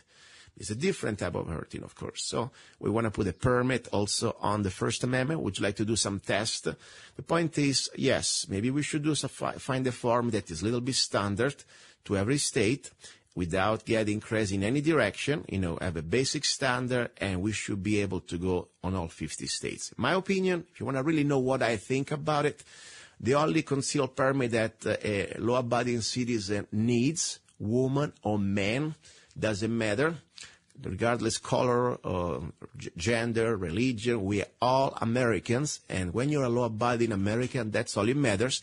The only permit that we need is called the Second Amendment. So that's pretty much the story. For me, that would keep everything simple. We don't need a permit. Like our founding fathers did not need a permit to go from Virginia to New York or to any states of the 13 colonies at the time, okay? It's called to be a free human being. But, now that's where we live, and we need to take it one step at a time back, since pretty much it's been hard. We let it go for so long, it's time to take it back. Anyway, this was a good news. Hopefully it's going to go through the Senate. Hopefully that puppet of the New World Order called also Mr. Obama is not going to play games that normally he does. But we'll see. Maybe we have enough numbers to try to pretty much overrun that bastard in the White House, okay? So that's pretty much number one. Now, let's go with some other news, because there is a lot of things going on. First of all, another good news, okay? Because we need to get happy about when we have good news. There is a district judge that just a few days ago ruled that federal interstate handgun sales ban are unconstitutional. Great. Now, what does it mean? Let me explain. For First of all, this news is from Breitbart News. It's a good website. I enjoy it a lot. Breitbart News previously reported that this ban was implemented after Congress passed Gun Control Act of 1968. And by the way, if you go to look at the Gun Control Act 1968, the Jewish for Preservation of Firearms, by the way, I'm a supporter, I like the organization, they exposed that the senator that pretty much was behind this bill, Senator Dodd, okay, the scumbag father of Dodd Jr., that they just retired, I guess, a few years ago, he pretty much copied all this Gun Control Act of 1968, and this is a typical form that normally you see when you go to fill up an application at your FFL dealer, with the race and all the different information, very racist, by the way. You need to put your race and all the other information. Anyway, that was a copy of the gun control bill from Hitler. Think about it. There is a copy, the receipt of the Library of Congress, where the senator went there and pretty much got a part of the complete book from Hitler, Gun Control Act. And if you see word by word, there is a book also that Jewish for Preservation of Firearms put together, where it exposes factually that this bill from 1968 is pretty much a copy of a Nazi bill under Adolf Hitler. Very good, Senator Dodd. I hope you rot in hell wherever you are. Anyway, let's go back. This bill that was signed into law by Lyndon Baines Johnson, another scumbag, just to let you know, I'm sure you're familiar with him, the liar for the Vietnam War, in the fall of 1968. The interstate sales ban bars a law-abiding resident in one state from buying a handgun from a retail gun store in another one, but allows interstate shotgun, rifle, and tactical rifles sales to continue. So you cannot buy pretty much any handgun. If you live, let's say you live in the state of Arizona, you want to buy a handgun in the state of New Mexico, you can't. You must be a resident of the state. But of course, the shop or the owner of the handgun in that state, let's say New Mexico, can send to Arizona, to your FFL dealer, this gun. That was pretty much unconstitutional. Great.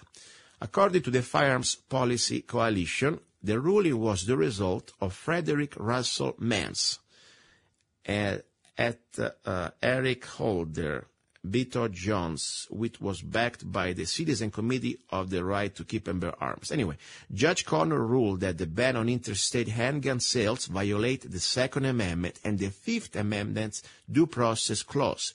The provisions of the ban are therefore unconstitutional, and the defendants are enjoined from enforcing them. Great.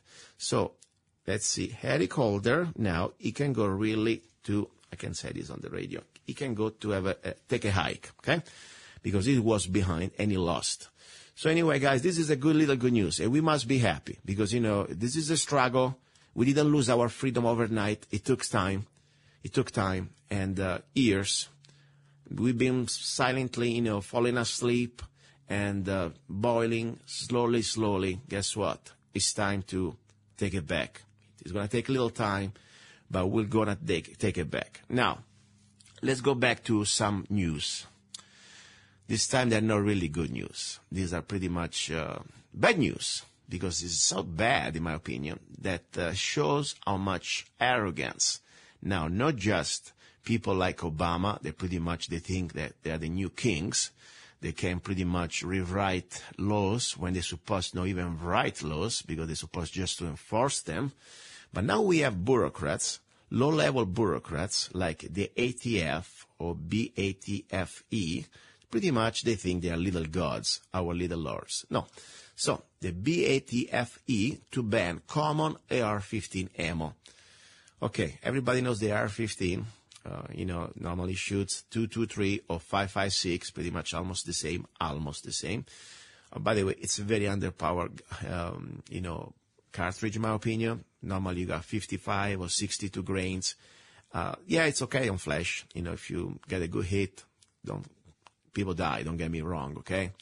But it is not really what you call stopping, manpower stopping cartridge, okay? You cannot even legally hunt with a 62 grain 223 some games. You cannot even hunt a big game. It's good for coyotes, but not really for any other animals. Anyway, but regardless, don't get me wrong, it's a good gun, especially if you're trained, especially for, if you are like a woman, or even if you are, don't want to have too much recoil. Great, we should have all guns. But now, these bastards at the ATF, pretty much they want to ban, just because they think they can do so, without Congress, without any type of legislation, these M855 ball ammunition that is pretty much called armor-piercing ammunition. Now, how does it work? First of all, this M855 ammunition, supposed to be the green tip. First of all, I don't care if it's really armor-piercing. Let's be honest here, okay? Why you think the Second Amendment was created? It wasn't created honestly, it was never created for hunting. Hunting is already there. It's a right for you to survive. Even I'm not a hunter, but if I have to hunt, I will hunt. It's something that is there. But the Second Amendment wasn't about sport purposes. Forget about it. The Second Amendment was for a law-abiding citizen, for men and women of Americans, we the people, that pretty much we are the final line of defense against enemies, foreign and domestic. In case there is an invasion, in case there is any type of tyrannical act to overthrow our republic. Don't get me wrong. I'm not here trying to say we have to, be the revolutionary. We are the counter-revolutionary. We want to protect this republic. We want to defend our Bill of Rights. And as a community, it's an individual right. At the same time, it's also a collective right. The moment that we get united as we the people, we must have the same power, at least the same firepower of the government. Why? Because what if the government, it gets infiltrated and it gets manipulated and it gets used against we the people? Yes, that's why the Second Amendment was there. I mean, and this is coming from guys, from a person like myself. I was even born here, from my accent, about myself. I was born in Rome and I became an American just in 2005. But it doesn't take too much. Even a Geico, even a man like myself, coming from another country, can read history, can read the Founding Fathers document, and read the Bill of Rights, and read the Constitution, and understand.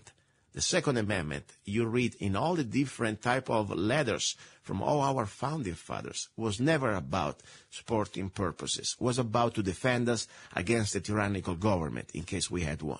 So, why they are so concerned, this ATF, to deny us the access to these very common rounds, okay? By the way, this green tip, that yes, there is some sort of a steel core in the bullet, but honestly, this is not even really what you consider really steel penetrator, okay? The steel penetrator stuff normally is just available to the military, by the way. Anyway, so seems like pretty much this is happening. They don't need any type of approval from Congress. They are doing it. Now, pretty much says that the ATF will grant the sporting purposes exception to only two categories of projectiles. Category 1, 22 caliber projectiles, and Category 2, all other caliber projectiles. Anyway, there is an article. You can read it. It is on, I will put it on lovegunsfreedom.com, today's show, and I think it's something that February 22nd you can read. I invite you to read it. It's from NRA-ILA. It's Institute for Legislative Action, okay? So the bottom line, they're trying to do that. Now, my question is, if they think they pretty much can ban a 223, 556, just because they say it can go through armor piercing, okay? Let's say the old bulletproof jackets, like the soft body arms, okay? That's their logic. Why not they can also pretty soon outlaw 308? I got news for you. If I get a 762 by 51 regular copper jacket, regular stuff, normally I buy for my M14, I like to shoot, for example, the brown bear, the Russian stuff. Any type of 308, doesn't matter. Guess what? It has much more penetration than a stupid, underpowered 556 or 223 green tip. I can go through with a 308 half-inch steel at 200 yards. Regular copper bullet. Now, people say, oh, we must be, reasonable after all. This 223 green tip, the ATF want to stop. They're dangerous. They can go through the bulletproof jackets. Guess what? Even a 308 can go through a bulletproof jacket. Even a 306. Why don't we ban them all? Seriously. Don't you see that what type of opening they're doing? And by the way, who are these ATF? Besides that, they are the biggest, most, let's say, opinionated. Let's say that, I don't want to use bad words, but let's put it this way. They are so corrupted. Let's not forget what happened with Fast and Furious, the corruption that is behind. This is the most unconstitutional agency, one of the most unconstitutional agency, 3 letters agency that we have. So they think now they are new Congress. I would even be happy if Congress started to pass laws like that. But at least it's Congress. We elected Congress. We never elected any ATF. These are bureaucrats, power-monger bureaucrats that pretty much laugh at us. As I said, if you give them their power, then now, just because they think they are God, they can ban a 223 just because in their mind can go through a soft armor, body armor. Guess what? The same logic. 1 month from now, they should be back and say, by the way, let's ban also your hunting around 3006 or the 308 or 7.62 by 54. Yes. Seriously, this is the logic. This is so important. Anyway, so this is pretty much the news. Now, what should you do? First of all, start to think about it. Don't be ignoring the situation. Then I believe you really should go to any organization you want, this point, if it is NRA, if you like that, like Guns Owners of America, or if you live in Arizona, citizen, there is the Arizona Citizen Defense League, join any organization, and more important, start to contact your congressman. I know, many times we do that, it's just a waste. You think, oh, this guy doesn't really care. It's true, probably it's true. But guess what? You still have the duty to speak up your mind and to be a pain in the butt, okay? Respectfully, but be a pain in the butt. If you don't talk to your congressman, tell him to do something, there is really nothing that you should say to yourself. At least you should try to do your part, and then you must do his part. And there is, of course, this sort of opening where people can contact the NRA, the ATF. I think it's kind of almost an insult to us. Why should we talk to the ATF? They are not even elected, okay? But whatever, let's put it in this way. Yes, go through the link and write them a letter. Let them know what you think, okay? Because I tell you, they have no rights even to exist, this agency, okay? But that's another story. Now, a little bit of music. I want to share with you another song, and then we finalize with some other news because we are preparing for the final hour. It is going to be about love and also about some different type of, I like to put the show, bring the show not just in the studio, but I like to bring it out there because it's some sort of a living show. We talk about guns, we talk about love, we talk about freedom. And what better freedom than jogging in Mojave County on the road with your handgun while recording the show. That's what's going to be the last part. So it's going to be a little bit of jogging after we have this single. Today we have a single man from Topock, Arizona.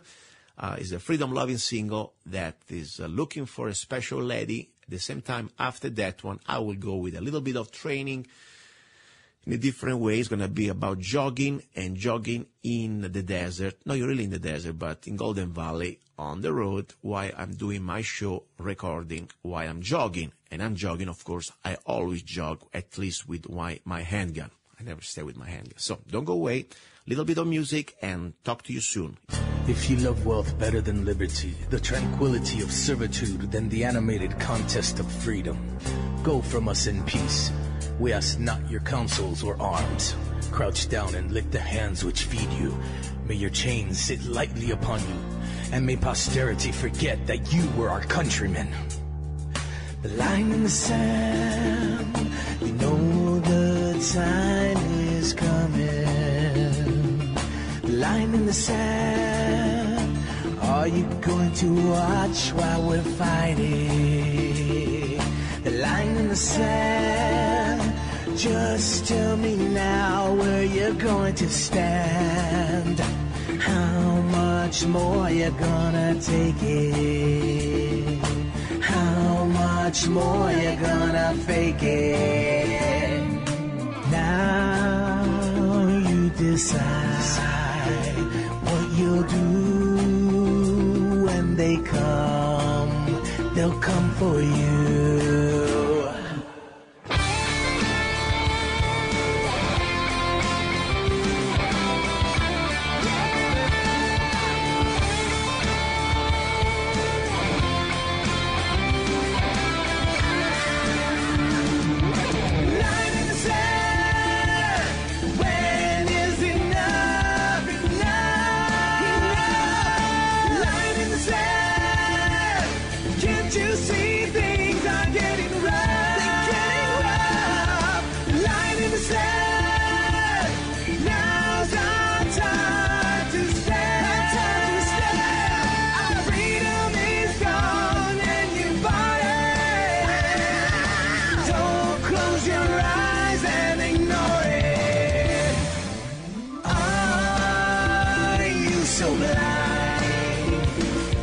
See with just a few seconds before midnight.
That was The Line in the Sand, one of my favorite songs from the latest CD, Love, Guns, and Freedom, by myself, Gianluca Zanna.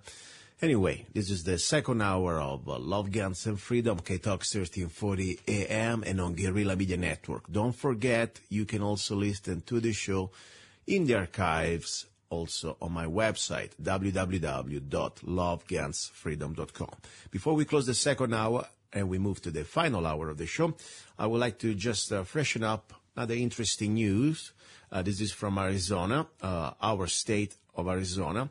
There is a bill by a 5-1 vote, bill to reject federal gun control passes committee in Arizona. This is exactly happened this week, the last week, February the 18th, 2015. They say exactly in that day, today, in Arizona State Senate Committee approved a bill that would big steps to effectively block any new federal gun control measures in the state. The vote was 5-1. Interesting, very good. Now let's see. This was introduced by Senator Kelly Ward. Senate Bill 1330, SB 1330, would prohibit state agencies and employees from enforcing or even assisting in the enforcement of any new federal act, law, order, rule of regulation that restricts ownership of a personal firearm accessory or ammunition within Arizona. This draws a line in the sand and will make any new federal gun control scheme almost impossible to enforce in Arizona, said Michael Baldwin of the 10th Amendment Center. The feds might try to pass something new, but without help from local law enforcement, they are not going to be able to implement it in the state. This is very important. I agree. Don't get me wrong. The bill, in my opinion, should be even more, in case a citizen get assaulted by a federal agent because they're trying to impose unconstitutional gun control laws, the law enforcement and the peace officer in Arizona should assist the citizen. But that's, a little bit my version.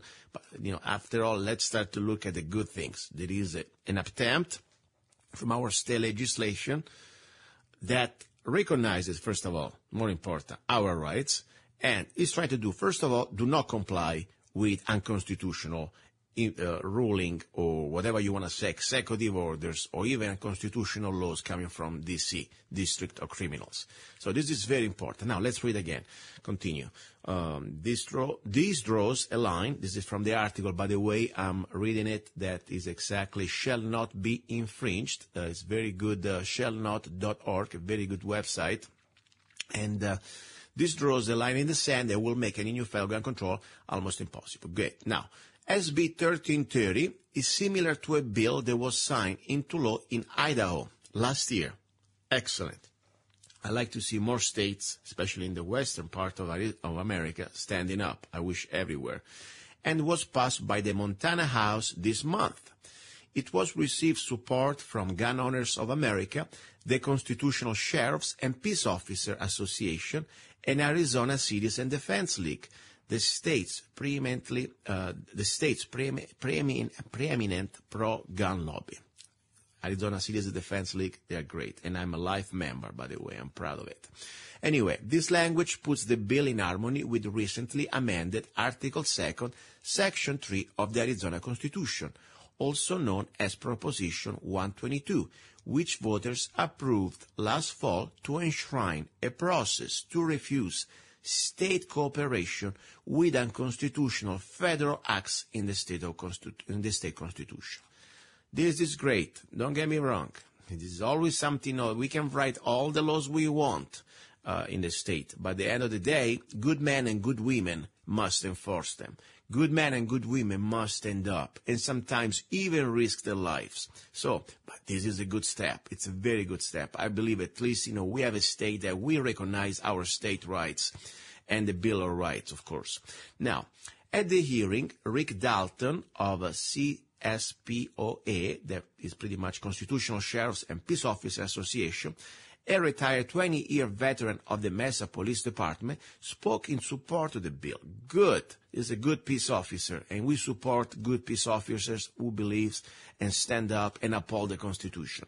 And he said, our right to keep and bear arms is crucial and only one we can use to defend the rest, he said. This bill was erected a barrier against federal overreach. What can I say? I love to be in Arizona. I love here, and I like to support people like this retired police department veteran, 20-year veteran deputy, that he stands up for our rights together. These are the type of law enforcement I really support. And now, this article continues. Effective, based on James Madison's advice for states and individuals in the Federalist number 46, a refusal to cooperate with officers of the Union is an extremely effective method to bring down federal gun control measures because most enforcement actions rely on help, support, and leadership in the state. Thank you, God. That's all I can say. Thank you, God, for giving me the chance to live in this state. At least we are fighting back. At least we are standing up. At least, sometimes we have our differences with our legislators. Don't get me wrong. I had in the past my own little divergences with Senator Ward, but on this one, she's right on, and I'm very happy about it. We don't need to agree on everything, but whenever we found common ground with good things, we must support. I really believe we should support legislators. We try to do the right thing, okay? Now, there is more about this article. I will post it on the site. I really like the fact also that brings up the 1997 case, Prince against U.S., This is about from Sheriff Mack, where the Justice Scalia held and said the federal government may neither issue directives requiring the states to address particular problems, nor command the state's officers or those of their political subdivisions to administer or enforce a federal regulatory program. Great. So, stand up, Arizonans. Be thankful, but at the same time stand up. Let's support our legislators that support our rights, and let's support our peace officers and police and sheriffs that stand together for our rights. That's pretty much my message. Now, for the rest of the states, please Do your part. We got to do it together as union, as 50 states. Take it back because we've been pretty much invaded. And the enemy, unfortunately, is already within the walls, okay? Now, you're listening to Love, Guns, and Freedom. Don't go away because the final hour is going to be about love and a little bit something different that I'd like to share with you. Don't go away. You're listening to Love, Guns, and Freedom with Luca Zanna.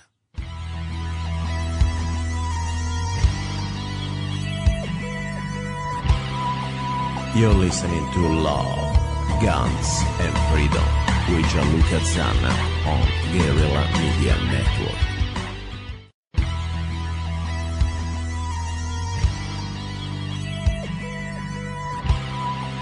You're listening to Love, Guns, and Freedom with Gianluca Zanna on Guerrilla Media Network.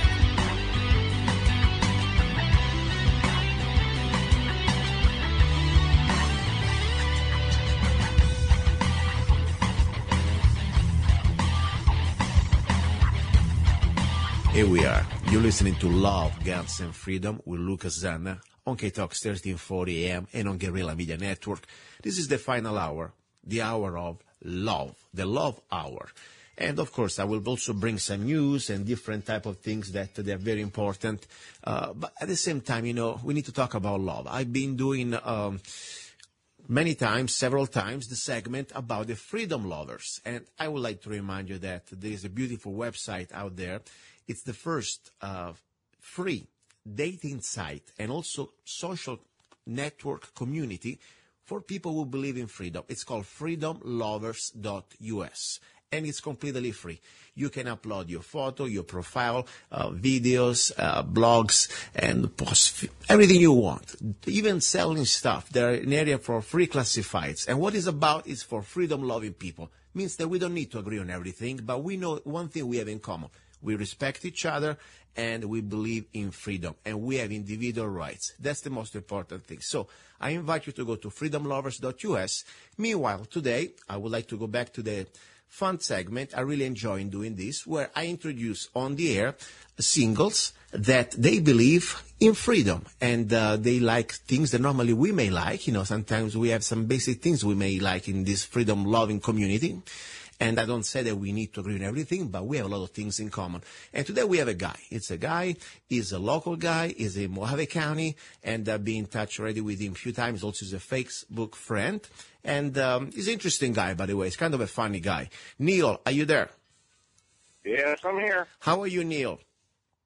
Oh, I'm doing just fine. Very good. Why don't you tell our listeners, especially the female listeners that they are listening, where are you from? Where are you calling from?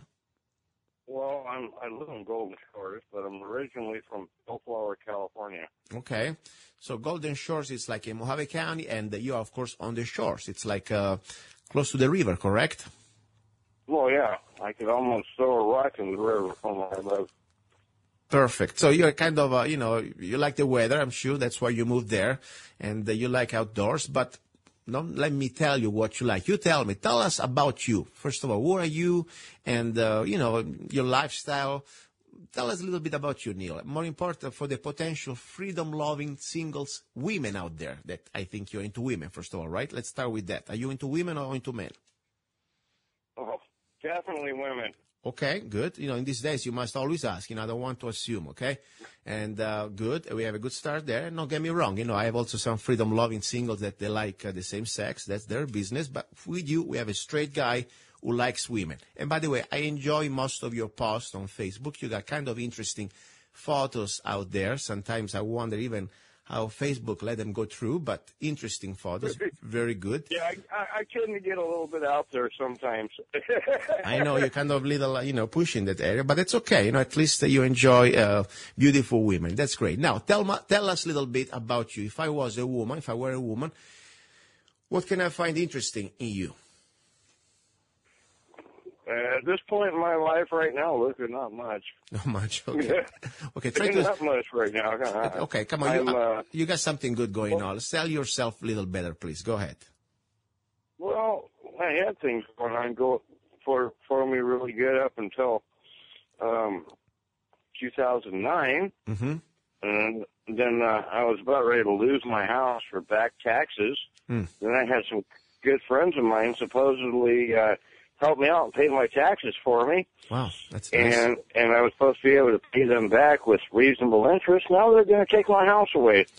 So I'm going to be homeless pretty soon. Oh, I'm sorry about that. Maybe you need to find at that point, my little suggestion, a lady who is a good heart, and maybe can help you out. Maybe you can move in with her. What do you think about that? Would you like that? Well, that'd be really cool, but it's just okay. Listen, in Italy sometimes we say, you don't have a big pocket, but you have something else. Okay, I don't want to go into details now. Describe a little bit yourself first of all as a personality. We all rich in some areas as a human beings, as our personalities. Our character. We have weaknesses and strength. Okay. Tell us a little bit about your strength. What is good you as a human being that you could be a good friend or good, let's say, boyfriend or soulmate with the other sex. Just give me some good points about yourself. Well, I'm going to try to answer this question, but okay. I can tell you this much, and I'm pretty much just like the man whose radio station you heard on. I got a big heart. I mean, I got a lot of empathy for people. Okay, that's good.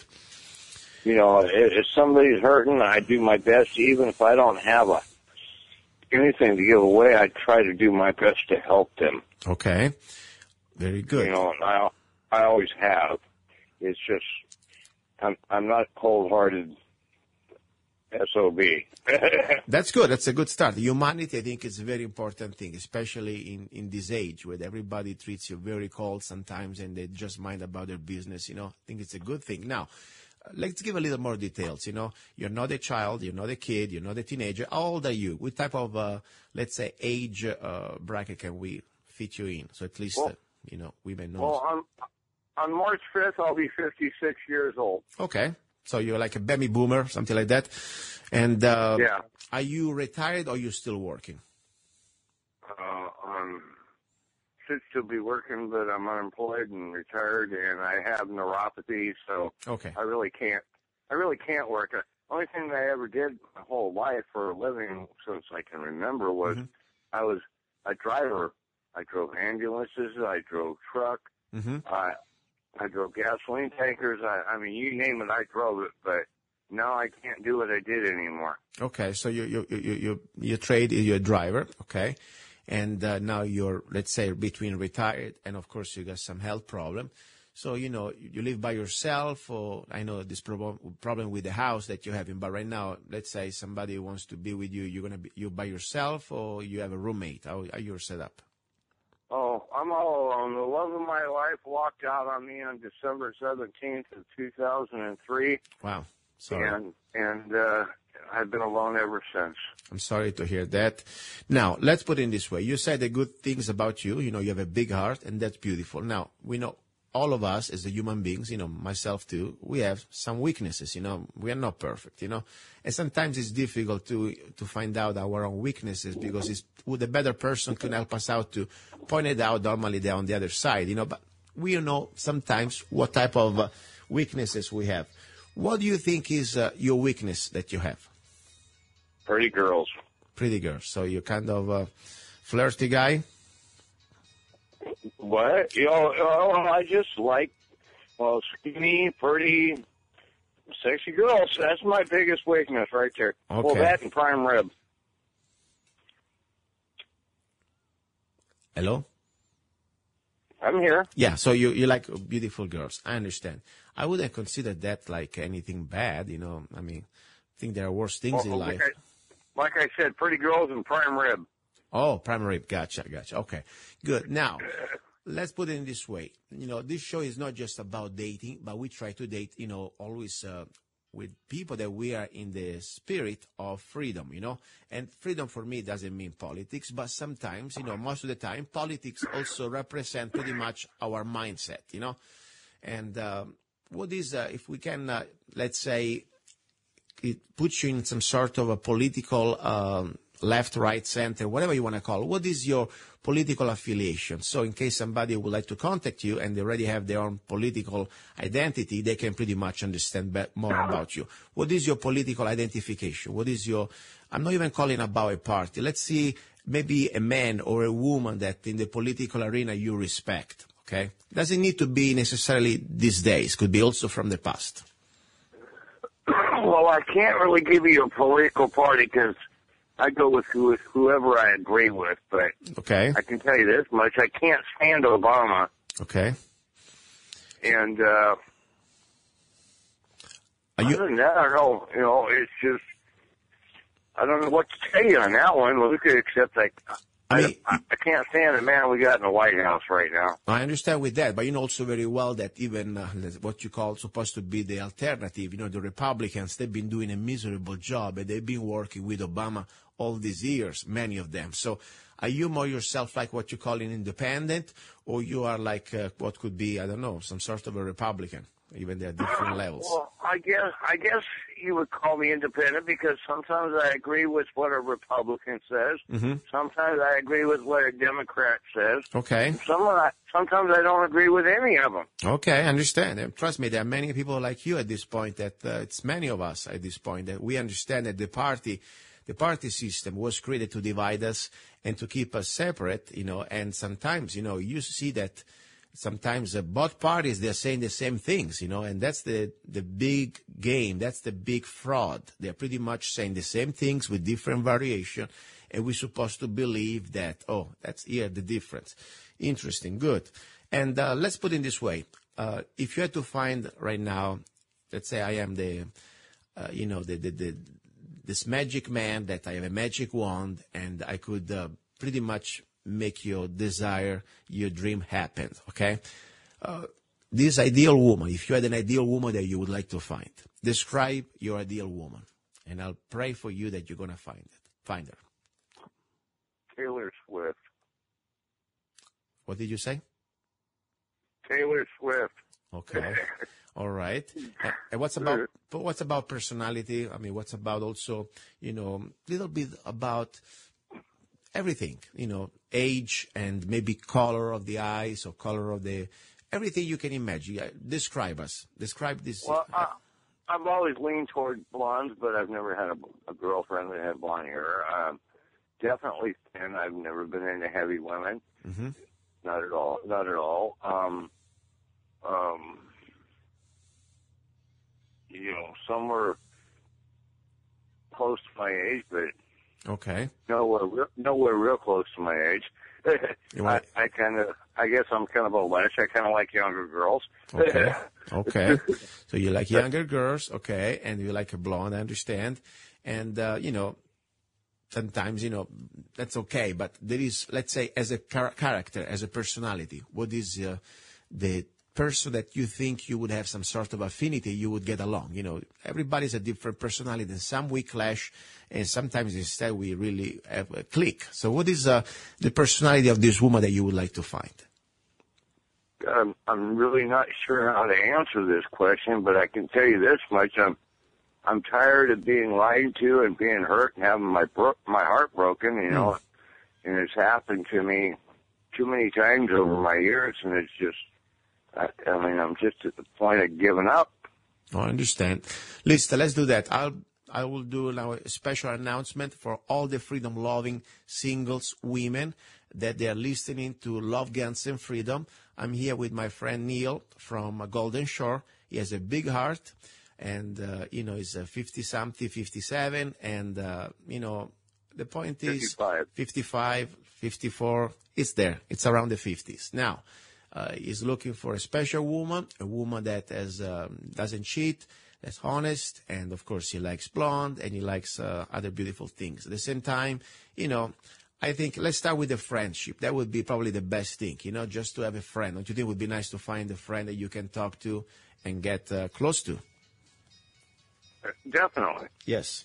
So that would be a good start. And you live in Golden Shores. It's a beautiful area of the country, beautiful weather. And also, of course, you know, it's Mojave County, Arizona. So anybody around and listening to, I will post your photo on www.lovegunsfreedom. There is a section about love that it's pretty much easy to spot in the website. And at that point, there is a link directly from the photos that Neil will provide me, and it will link directly to Facebook. So Neil can be found, and you can talk directly to him. By the way, also, Neil, I remind you, if you go to freedomlovers.us, okay, you can open an account. It's free, 100% free. Post your photo, your information, also your blogs. Also, if you have to sell something, let's say you need to raise some money, there is a section for free classifieds, and there are pretty much chat rooms. It's amazing. There is also video instant messenger. It's all free.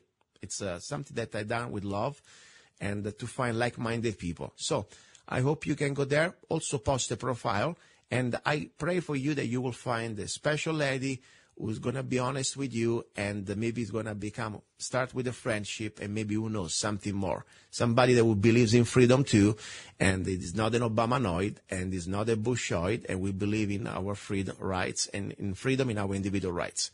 So this is my prayer for you, Neil. I give you the floor for the last phrase. Whatever now you want to say to the special person, you have 30 seconds. Go ahead.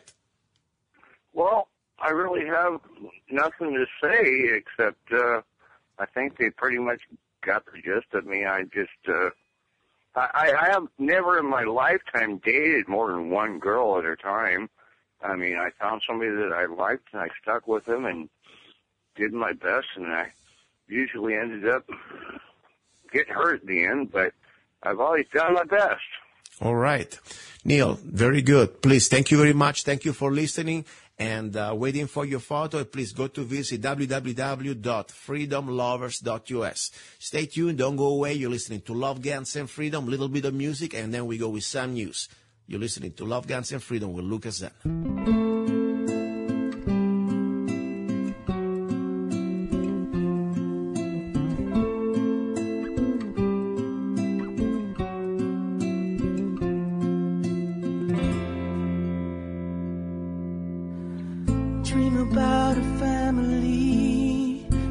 Never had, and maybe I never will.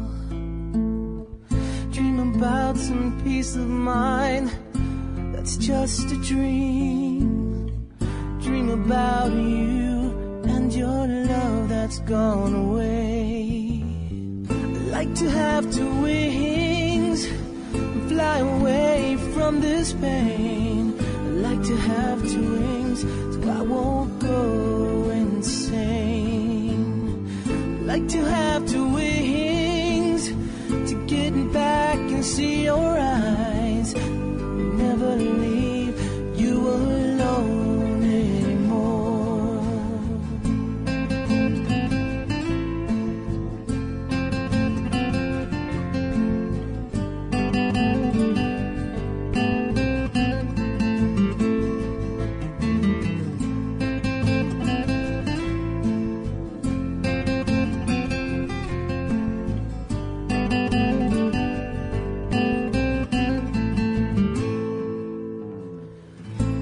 Like a pearl, how many shells will I open before I find another one like you?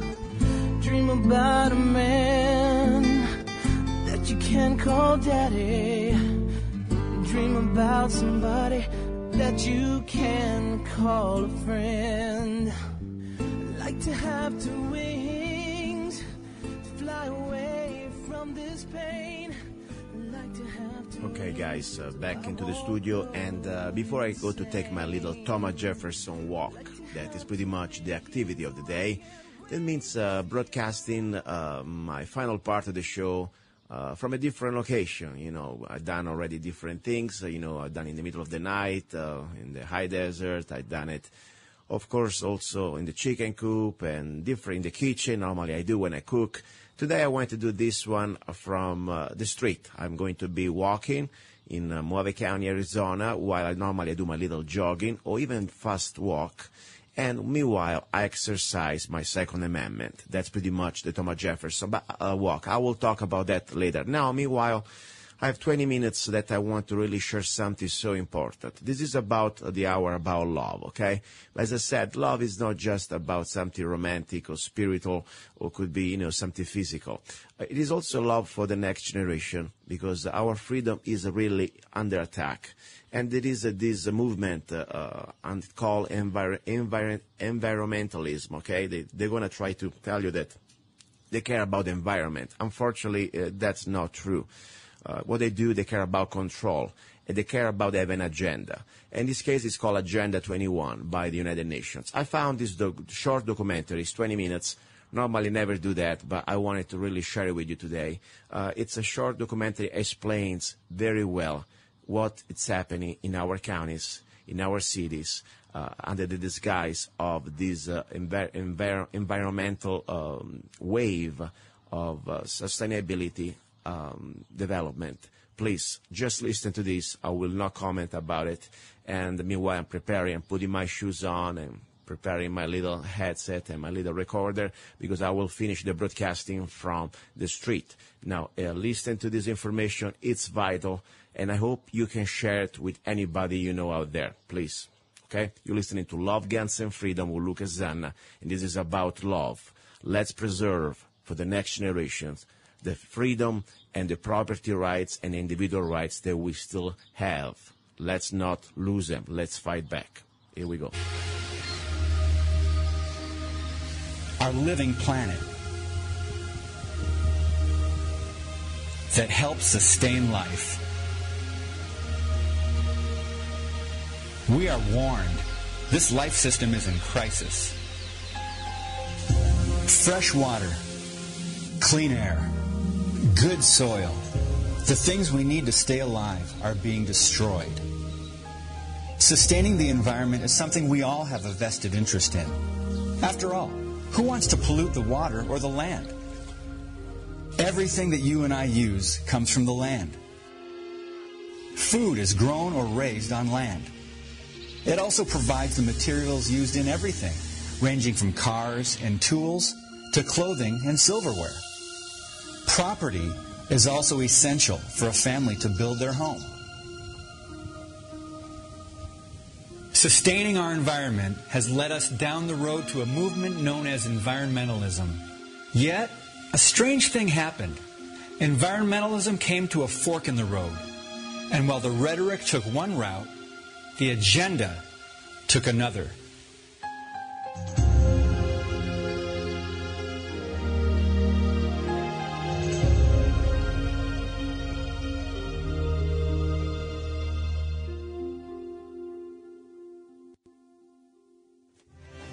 America, the land of the free and the home of the brave. This great land was founded on individualism. We as citizens have God-given rights. We even passed the Bill of Rights to protect them. Since the beginning, our forefathers understood that people were endowed with the right to property. They state, private property and freedom are inseparable. Property must be secure or liberty cannot exist.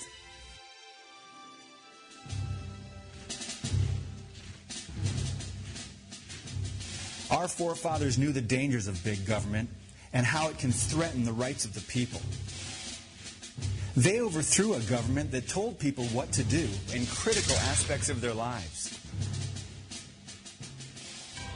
For the first time in history, a document was created that protected the rights of citizens through limited government.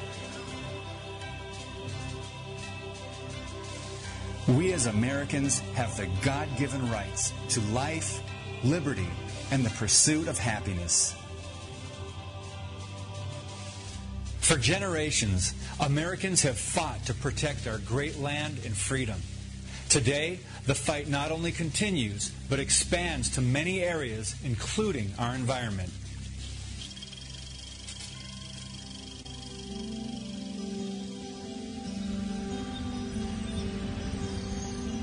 As good stewards of Earth, Americans are traveling on the road to environmentalism.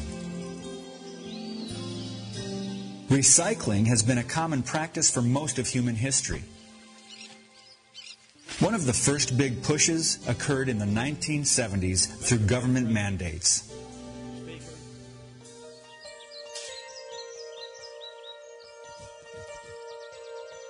As time passed, environmental protection went from a local phenomenon to a worldwide movement. Saving planet Earth became a common goal. This goal took shape through the United Nations. Beginning in 1983, the United Nations asked the World Commission on Environment and Development, also called the Brundtland Commission, to propose long-term strategies for achieving sustainable development by the year 2000 and beyond. By 1987, in the name of preserving the food supply and clean water, sustainable development was introduced. Director General of the World Health Organization and Vice President of Socialist Internationale, Gro Harlem Brundtland, led a commission that released a report called Our Common Future.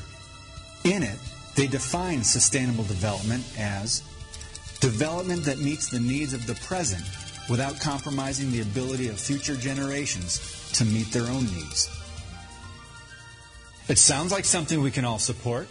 After all, who doesn't want to preserve the land for future generations so they can have clean water and plant and reap their harvests? As sustainable development took shape, other issues within the UN progressed.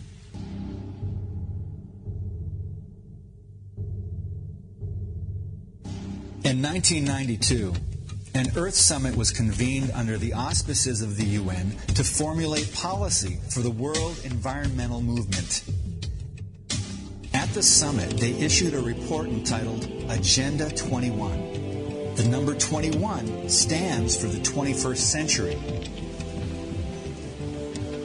In his opening speech, the General Secretary of the summit, Maurice Strong, who is also a member of the Brundtland Commission, said, "Current lifestyles and consumption patterns of the affluent middle class, involving high meat intake, use of fossil fuels, appliances, home and work air conditioning, and suburban housing, are not sustainable."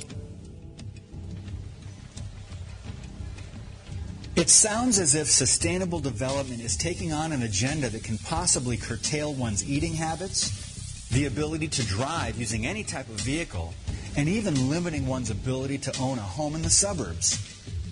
What are their true intentions? At the conclusion of the Earth Summit, in the euphoria of the moment, Agenda 21 was signed by 178 world leaders, including President George H.W. Bush. Since then, subsequent events have led American leaders, including Presidents Clinton and Obama, to sign further agreements and executive orders implementing Agenda 21.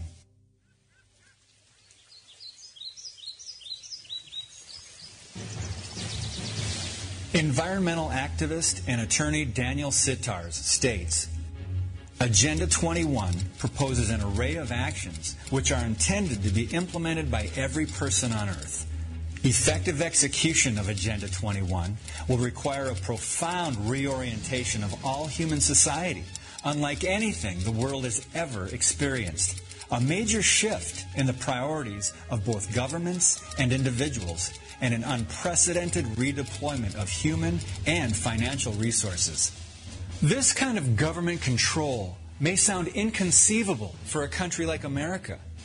But in June of 1993, President Clinton issued Executive Order 12852 to create the President's Council on Sustainable Development. The purpose of the PCSD was to translate the recommendations set forth in Agenda 21 into public policy administered by the federal government. Now, this begs the question, what UN mandates are being funneled through the federal government to our local communities? So now, let's see how Agenda 21 is affecting the United States Bill of Rights and Constitution. In the UN's 1996 publication, Global Biodiversity Assessment, it states, property rights are not absolute and unchanging, but rather a complex, dynamic, and shifting relationship between two or more parties over space and time. Agenda 21's view toward private property can be traced back to the 1976 UN Conference on Human Settlement. In their Report of Habitat, the private ownership of land section reads, "Land, because of its unique nature and the crucial role it plays in human settlements, cannot be treated as an ordinary asset, controlled by individuals and subject to the pressures and inefficiencies of the market. Private ownership is also a principal instrument of the accumulation and concentration of wealth, and therefore contributes to social injustice. If unchecked, it may become a major obstacle in the planning and implementation of development schemes."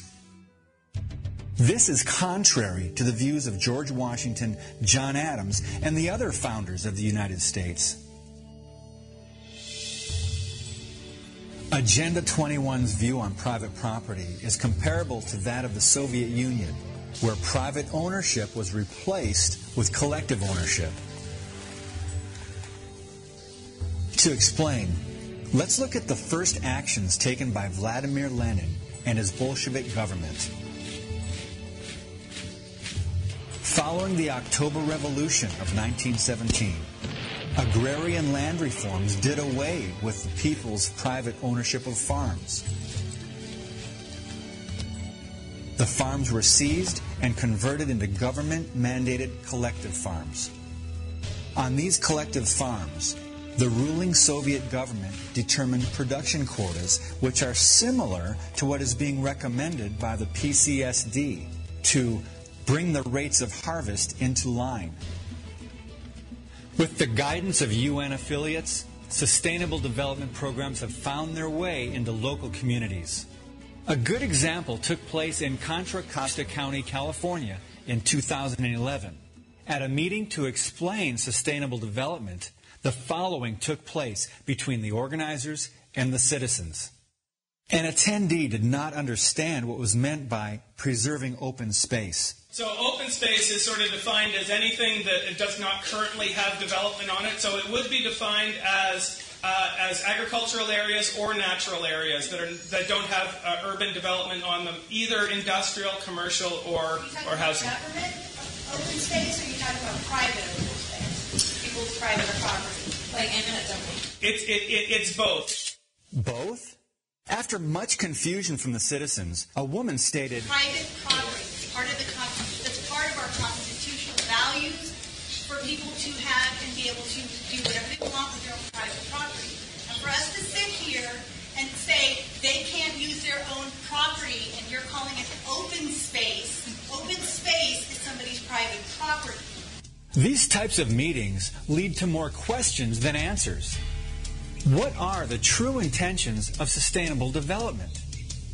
Private property rights are only one aspect of sustainable development. It affects an even more fundamental aspect of life itself. Let's look at the Chinese Communist government and its one-child policy. Just like marriage in China, there are numerous hurdles to overcome before permission is granted. For a Chinese couple to have a child, they have to get a birth license.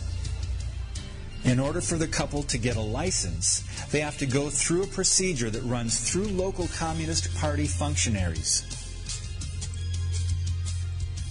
Without a birth license, no hospital or doctor can treat the mother or the child before, during, or after the birth. The Chinese are required to inform the authorities of any illegal birth. In short, the Chinese government is in complete control.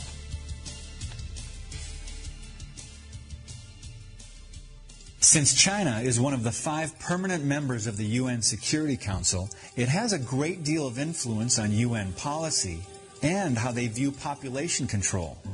China's one-child policy is now being considered as a viable solution towards sustainable development. The PCSD shows their support of this very idea in their 1998 publication, Sustainable America. We must move towards stabilization of the U.S. population and a reduced rate of population growth in the United States and the world. Sustainable America also promotes Agenda 21's view on education for sustainable development. We must expand the number of curricula, materials, and training opportunities that teach the principles of sustainable development. Generally speaking, it sounds as if the UN is altering children's school or college curriculum to improve the quality of education. On the surface, this sounds very positive. But is something missing here? What exactly are they changing? And how is this going to be implemented? Looking at the big picture, how is this directly affecting us and our individual freedom? It extends into many areas at state levels. One in particular is recommending large-scale training of new government workers to enforce sustainable development.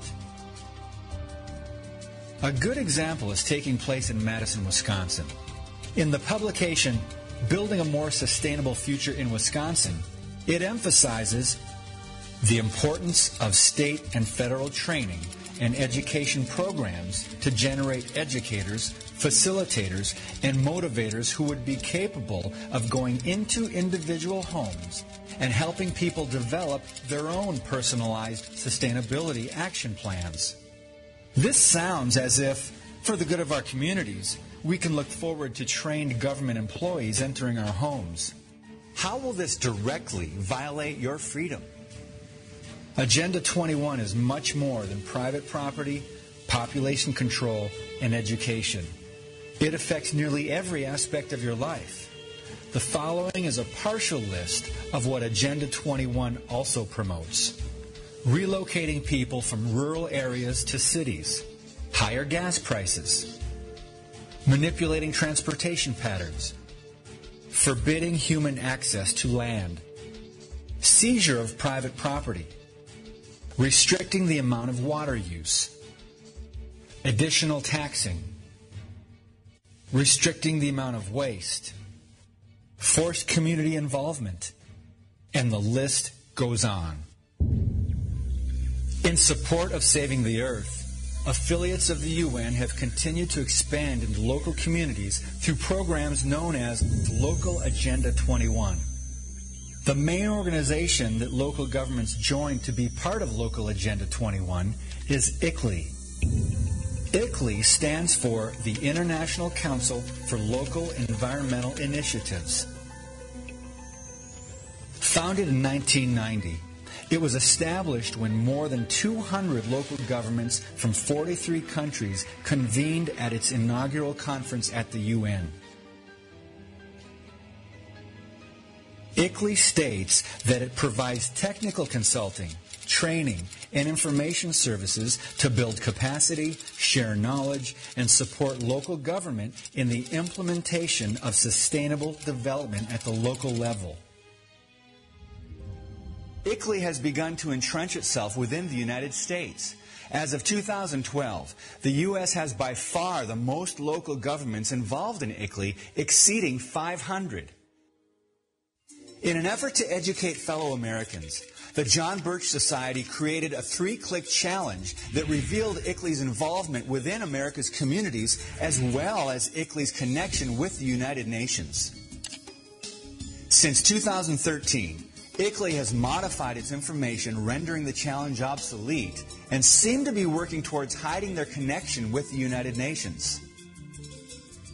Have no doubt, as more and more Americans apply pressure, ICLEI and the United Nations will work to make changes to their program names, web links, and much more. Citizens all across the country need to educate their local officials about the problems with Agenda 21 and sustainable development.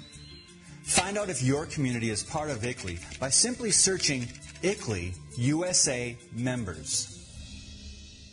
Once informed, you can take action and work towards dropping ICLEI membership like so many other communities have already done. For example, in Edmond, Oklahoma, a small group of concerned Americans took action. They created a plan that would inform key business leaders and influential citizens about the dangers of ICLEI. Within time, the mayor and city council were persuaded to vote to drop ICLEI. So as you can see, it not only can be done, it is being done. To discover how you can get ICLEI out of your community, visit the Stop Agenda 21 page at jbs.org. This will give you the materials you need to learn more. Once informed, you can learn ways to tell others about the dangers of sustainable development. And finally, we encourage concerned Americans to get involved and take action. Samuel Adams once said, "The liberties of our country, the freedom of our civil constitution are worth defending against all hazards. And it is our duty to defend them against all attacks." Regardless of your political affiliation, we are all individuals with freedoms and unalienable rights. We are all Americans.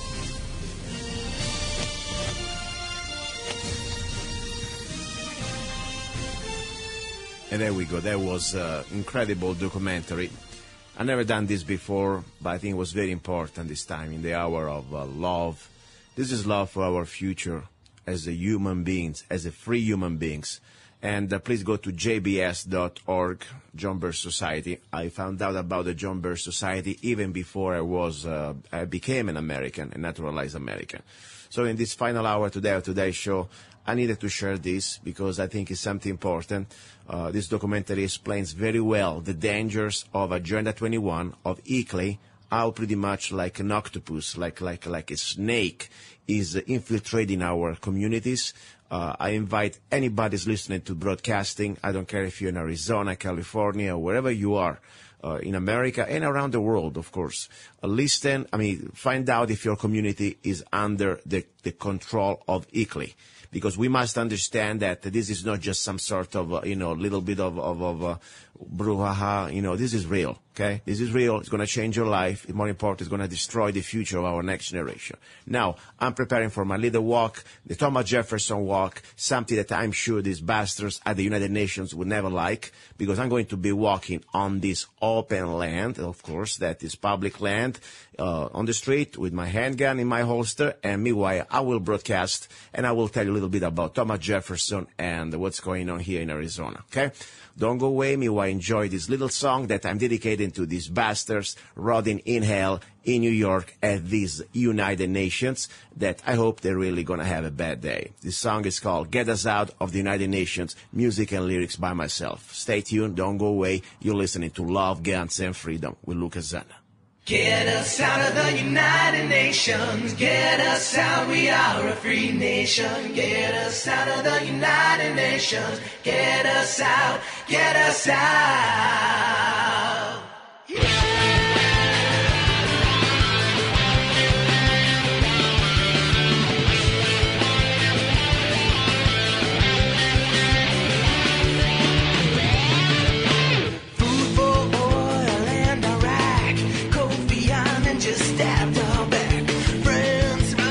Germany, another UN treachery.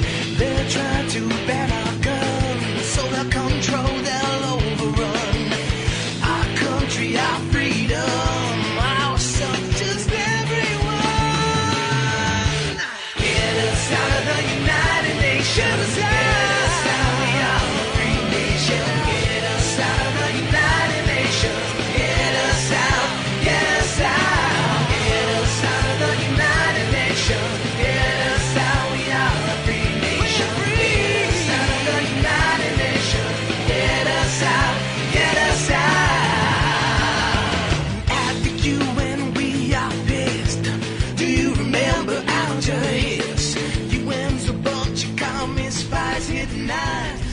Here we go. You're listening to Love, Guns, and Freedom with Luca Zanna. Final hour, broadcasting right now from the street. Yes, I'm walking and enjoying this, what I call the Thomas Jefferson Walk.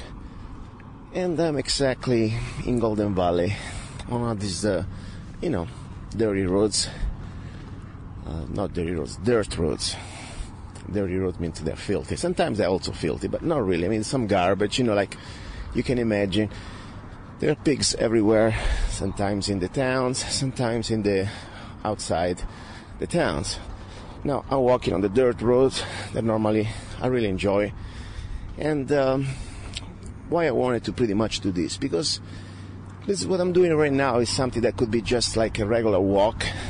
But, I like to do always things my way, especially the way I can do still here in Arizona, in the state of Arizona. I always carry my gun lawfully and respecting the laws of the state of Arizona and also the etiquette towards others. And there is a way that, in the state of Arizona, we do not need to carry any permit to conceal or even just to carry our gun as open carry. Now, why is this important? Because use your rights or you lose them. Simple as that. And to walk around, like even just for a beautiful walk like I'm doing now. By the way, it's kind of windy, as you can hear it, with your gun, like normally I would do, I always carry my gun. I think it's important to exercise these rights. Because it's a reminder first of all to ourselves that we are free human beings. And as a free human beings, we have the right to self-defend ourselves and to be armed. Because slaves are never armed. That's a fact in history. You can check in every civilization. The conquerors, the first thing they did was always to disarm the slaves or the conquered. So, to do this, for me, it is not because, oh my God, I must have a gun. No, I have a gun because I have a right to have it, and more important, it's a psychological, and more important, it's a philosophical condition. It's, I enjoy to shoot, I enjoy to practice, but there's sometimes moments that you don't need to practice.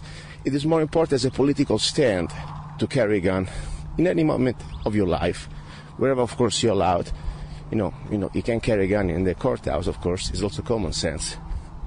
So I'm walking right now. Right now it's a beautiful day, warm, at least 70s, something like that, and not bad for February.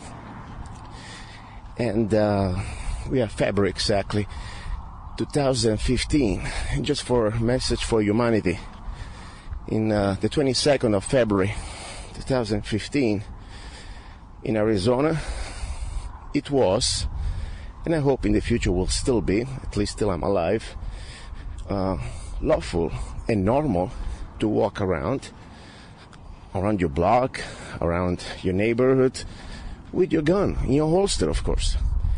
And don't try to do this in other parts of the world. Italy, where I'm from, you will be shot immediately, no questions asked. Because remember, slaves are never armed. Only the government and, of course, the thugs and the mafia have guns. So this is, and of course, it's not just Italy, all over Europe, and besides few exceptions, maybe the only exception is Switzerland. You can pretty much go around with your rifle on your sling. And that's great, by the way. But still, it's a rifle given by the state, okay? So there's not something like, that it's yours. It's a state's property. Anyway, dogs are barking. Hi guys, how are you? You're listening to Love, Guns and Freedom on the road with Luca Zana. Shut up. Be good. It's my dog, by the way. Anyway, and let's talk about the Thomas Jefferson Walk. If you go on the internet, you can research and verify yourself.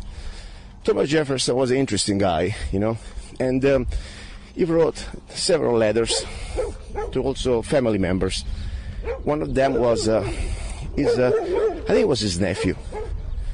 And what he said, don't play with the balls. Excuse me, with the ball. Don't play with the ball. It's a dangerous and violent sport. Think about that. Even then, he used to play with ball. So it's a dangerous sport.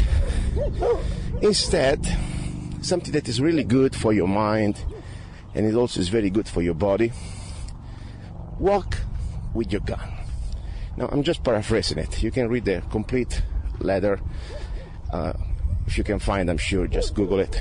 You will find. So, it's very true, because walking is a great exercise. Normally, I like to run and jog. Today, I ate too much pasta, first of all. And, I must be honest, they've been spraying so much. Yesterday, we had so much of geoengineering, aka chemtrails, here in Mojave County, that has been. Now, today there are no airplanes, but let me tell you, all the stuff that was in the sky yesterday is coming down. So, my instinct tells me that it's not really a good idea to jog and breathe too much air filled with this all chemical, and only God knows, elements that they spray from these airplanes. Okay, so, but I really wanted to enjoy a little bit of the sun. At least today there are no airplanes, and it's sunny.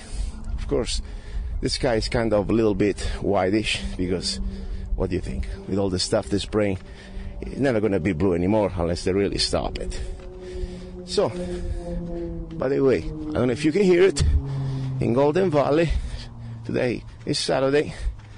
This is a show that's going to be rebroadcast for Sunday, just to let you know. Sunday, 22nd. But that type of noise that you just heard before, a few seconds ago, and it's coming back. Here we go. It will be back a few seconds. That's the Navy airplane. Here we go. All day long, training about 500 feet above our homes. I already talked about that last Sunday. I don't want to be repetitive too much, but let me tell you, it's kind of stressing to have these Navy exercises non-stop, 3 months in a row, 6 days out of 7 days, I guess. I mean, as I said, this is a civilian civilian area, residential, I like to call it. And that's why there are military bases and there are residential areas. So, anyway, but regardless, let me just focus back on the Thomas Jefferson Walk. You're listening to Love, Guns, and Freedom with Luca, and I hope I give you the idea, because anywhere you have open carry, okay, and you can exercise your rights, like for example your Second Amendment right. In my opinion, you should do it. Not because you have open carry, for example, in some states. The moment that you don't do it anymore, it's going to be gone. Because then you will see the new generation of law enforcement, as they want to call themselves. I could call them peace officers. Some of them, they're really good. I mean, we got in Arizona great constitutional sheriffs and also deputies and DPS. They're also, unfortunately, like everything else, people that have been coming from the new program, new training, especially under the federalized program, and they really don't understand our rights, because they are, unfortunately, being brainwashed too. So it's our job, I think it's our duty as a citizens, to remind them, to communicate with each other. So if you have a state where you can exercise open carry, do it with friends, do it in a smart way, do it in a professional way, there are ways, and I think it's a very good way to do it while you also enjoying some outdoors in your neighborhood. Now, why also is so important? Because it's become like a pattern that you don't carry a gun because you are a freak or you are afraid. You carry a gun because it's normal, because it comes along with your outfit. The moment that in the morning you wake up and you put your underwear and you put your jeans or your pants, at least for me, the gun is already there. I don't need to think, oh, now let me think to put my gun on it. No, it's part of my right. As I have the right and the duty to cover my private parts, I think, that's very important. Automatically I have the right to wear my gun. So, simple as that. So, this is an idea. And also I would like to remind you, we've been doing the Thomas Jefferson Walk in Mojave County for many years with many friends. I posted videos on YouTube's. Just go to YouTube and Google Thomas Jefferson Walk, Luca, and you will see. I think it's very important, in my opinion, and also it's fun. Okay, and it's a reminder to ourselves that this state, even with its imperfections, of course, it's up to us to make it better. It's still a state. We have some basic rights. I doubt it. You could walk with your rifle or with your gun in your holster in parts like this country, like like California, New York. Are you kidding me? You cannot even have anymore a toy gun in New York. Okay, you cannot even buy anymore a toy gun for your child. So think about it. How far is gone that place? That's why places like Arizona, we must treasure it, in my opinion. We must work together with our police and sheriff's deputies and remind each other that we're here as law-abiding citizens to support each other, to support our laws, when the laws, of course, are just and godly, okay, and not against our state and United States Constitution. And that's why I believe that citizenry, when it's armed and it's knowledgeable, and of course it's lawful, it's good, I mean, people that are good people, not criminals, we have the safest communities. There is always going to be a bad person out there. Evil is always going to be there. That's a natural part of life. But, you know, that's why it's our duty as good people to be there, trained, mentally prepared, and also sometimes even display that in this community we are not defenseless cows. Every gun, in every house, there is potentially at least a gun, and it's a good neighborhood. I love it. So that's what I'm saying. Enjoy your rights, enjoy the freedom we have, and if you live in some part of the world, even around here, like California, or I don't know, wherever you are in the States, you are unfortunately under the regime of the New World Order, and you do not have anymore the Second Amendment, move to Mojave County, Arizona. Great place. Yet now we are a little bothered by these Navy airplanes training above our heads, but we really pray, pretty soon they're going to be gone. And, don't get me wrong, I already said that. I wish the best. I want they train hard, but they should train. We have millions of acres around here where they can train in safety and give us a little bit of space and privacy, and more important, a little bit of break. Okay, give us a break. We are human beings, we need a break. We can't just have 8 hours a day, non-stop, all these operations. But regardless, I'm ready to be here in Mojave County with the airplane from the Navy above my head, 8 hours, but at least I can still walk around with my rifle if I have to, on the sling or my handgun, as usually I do, than being maybe in California, New York. You have other type of noises anyway. Okay, guys, so hope you enjoyed today. Love, Guns, and Freedom was an interesting show. This is Luca Zanna reporting. And please don't forget, go to the website www.lovegunsfreedom.com.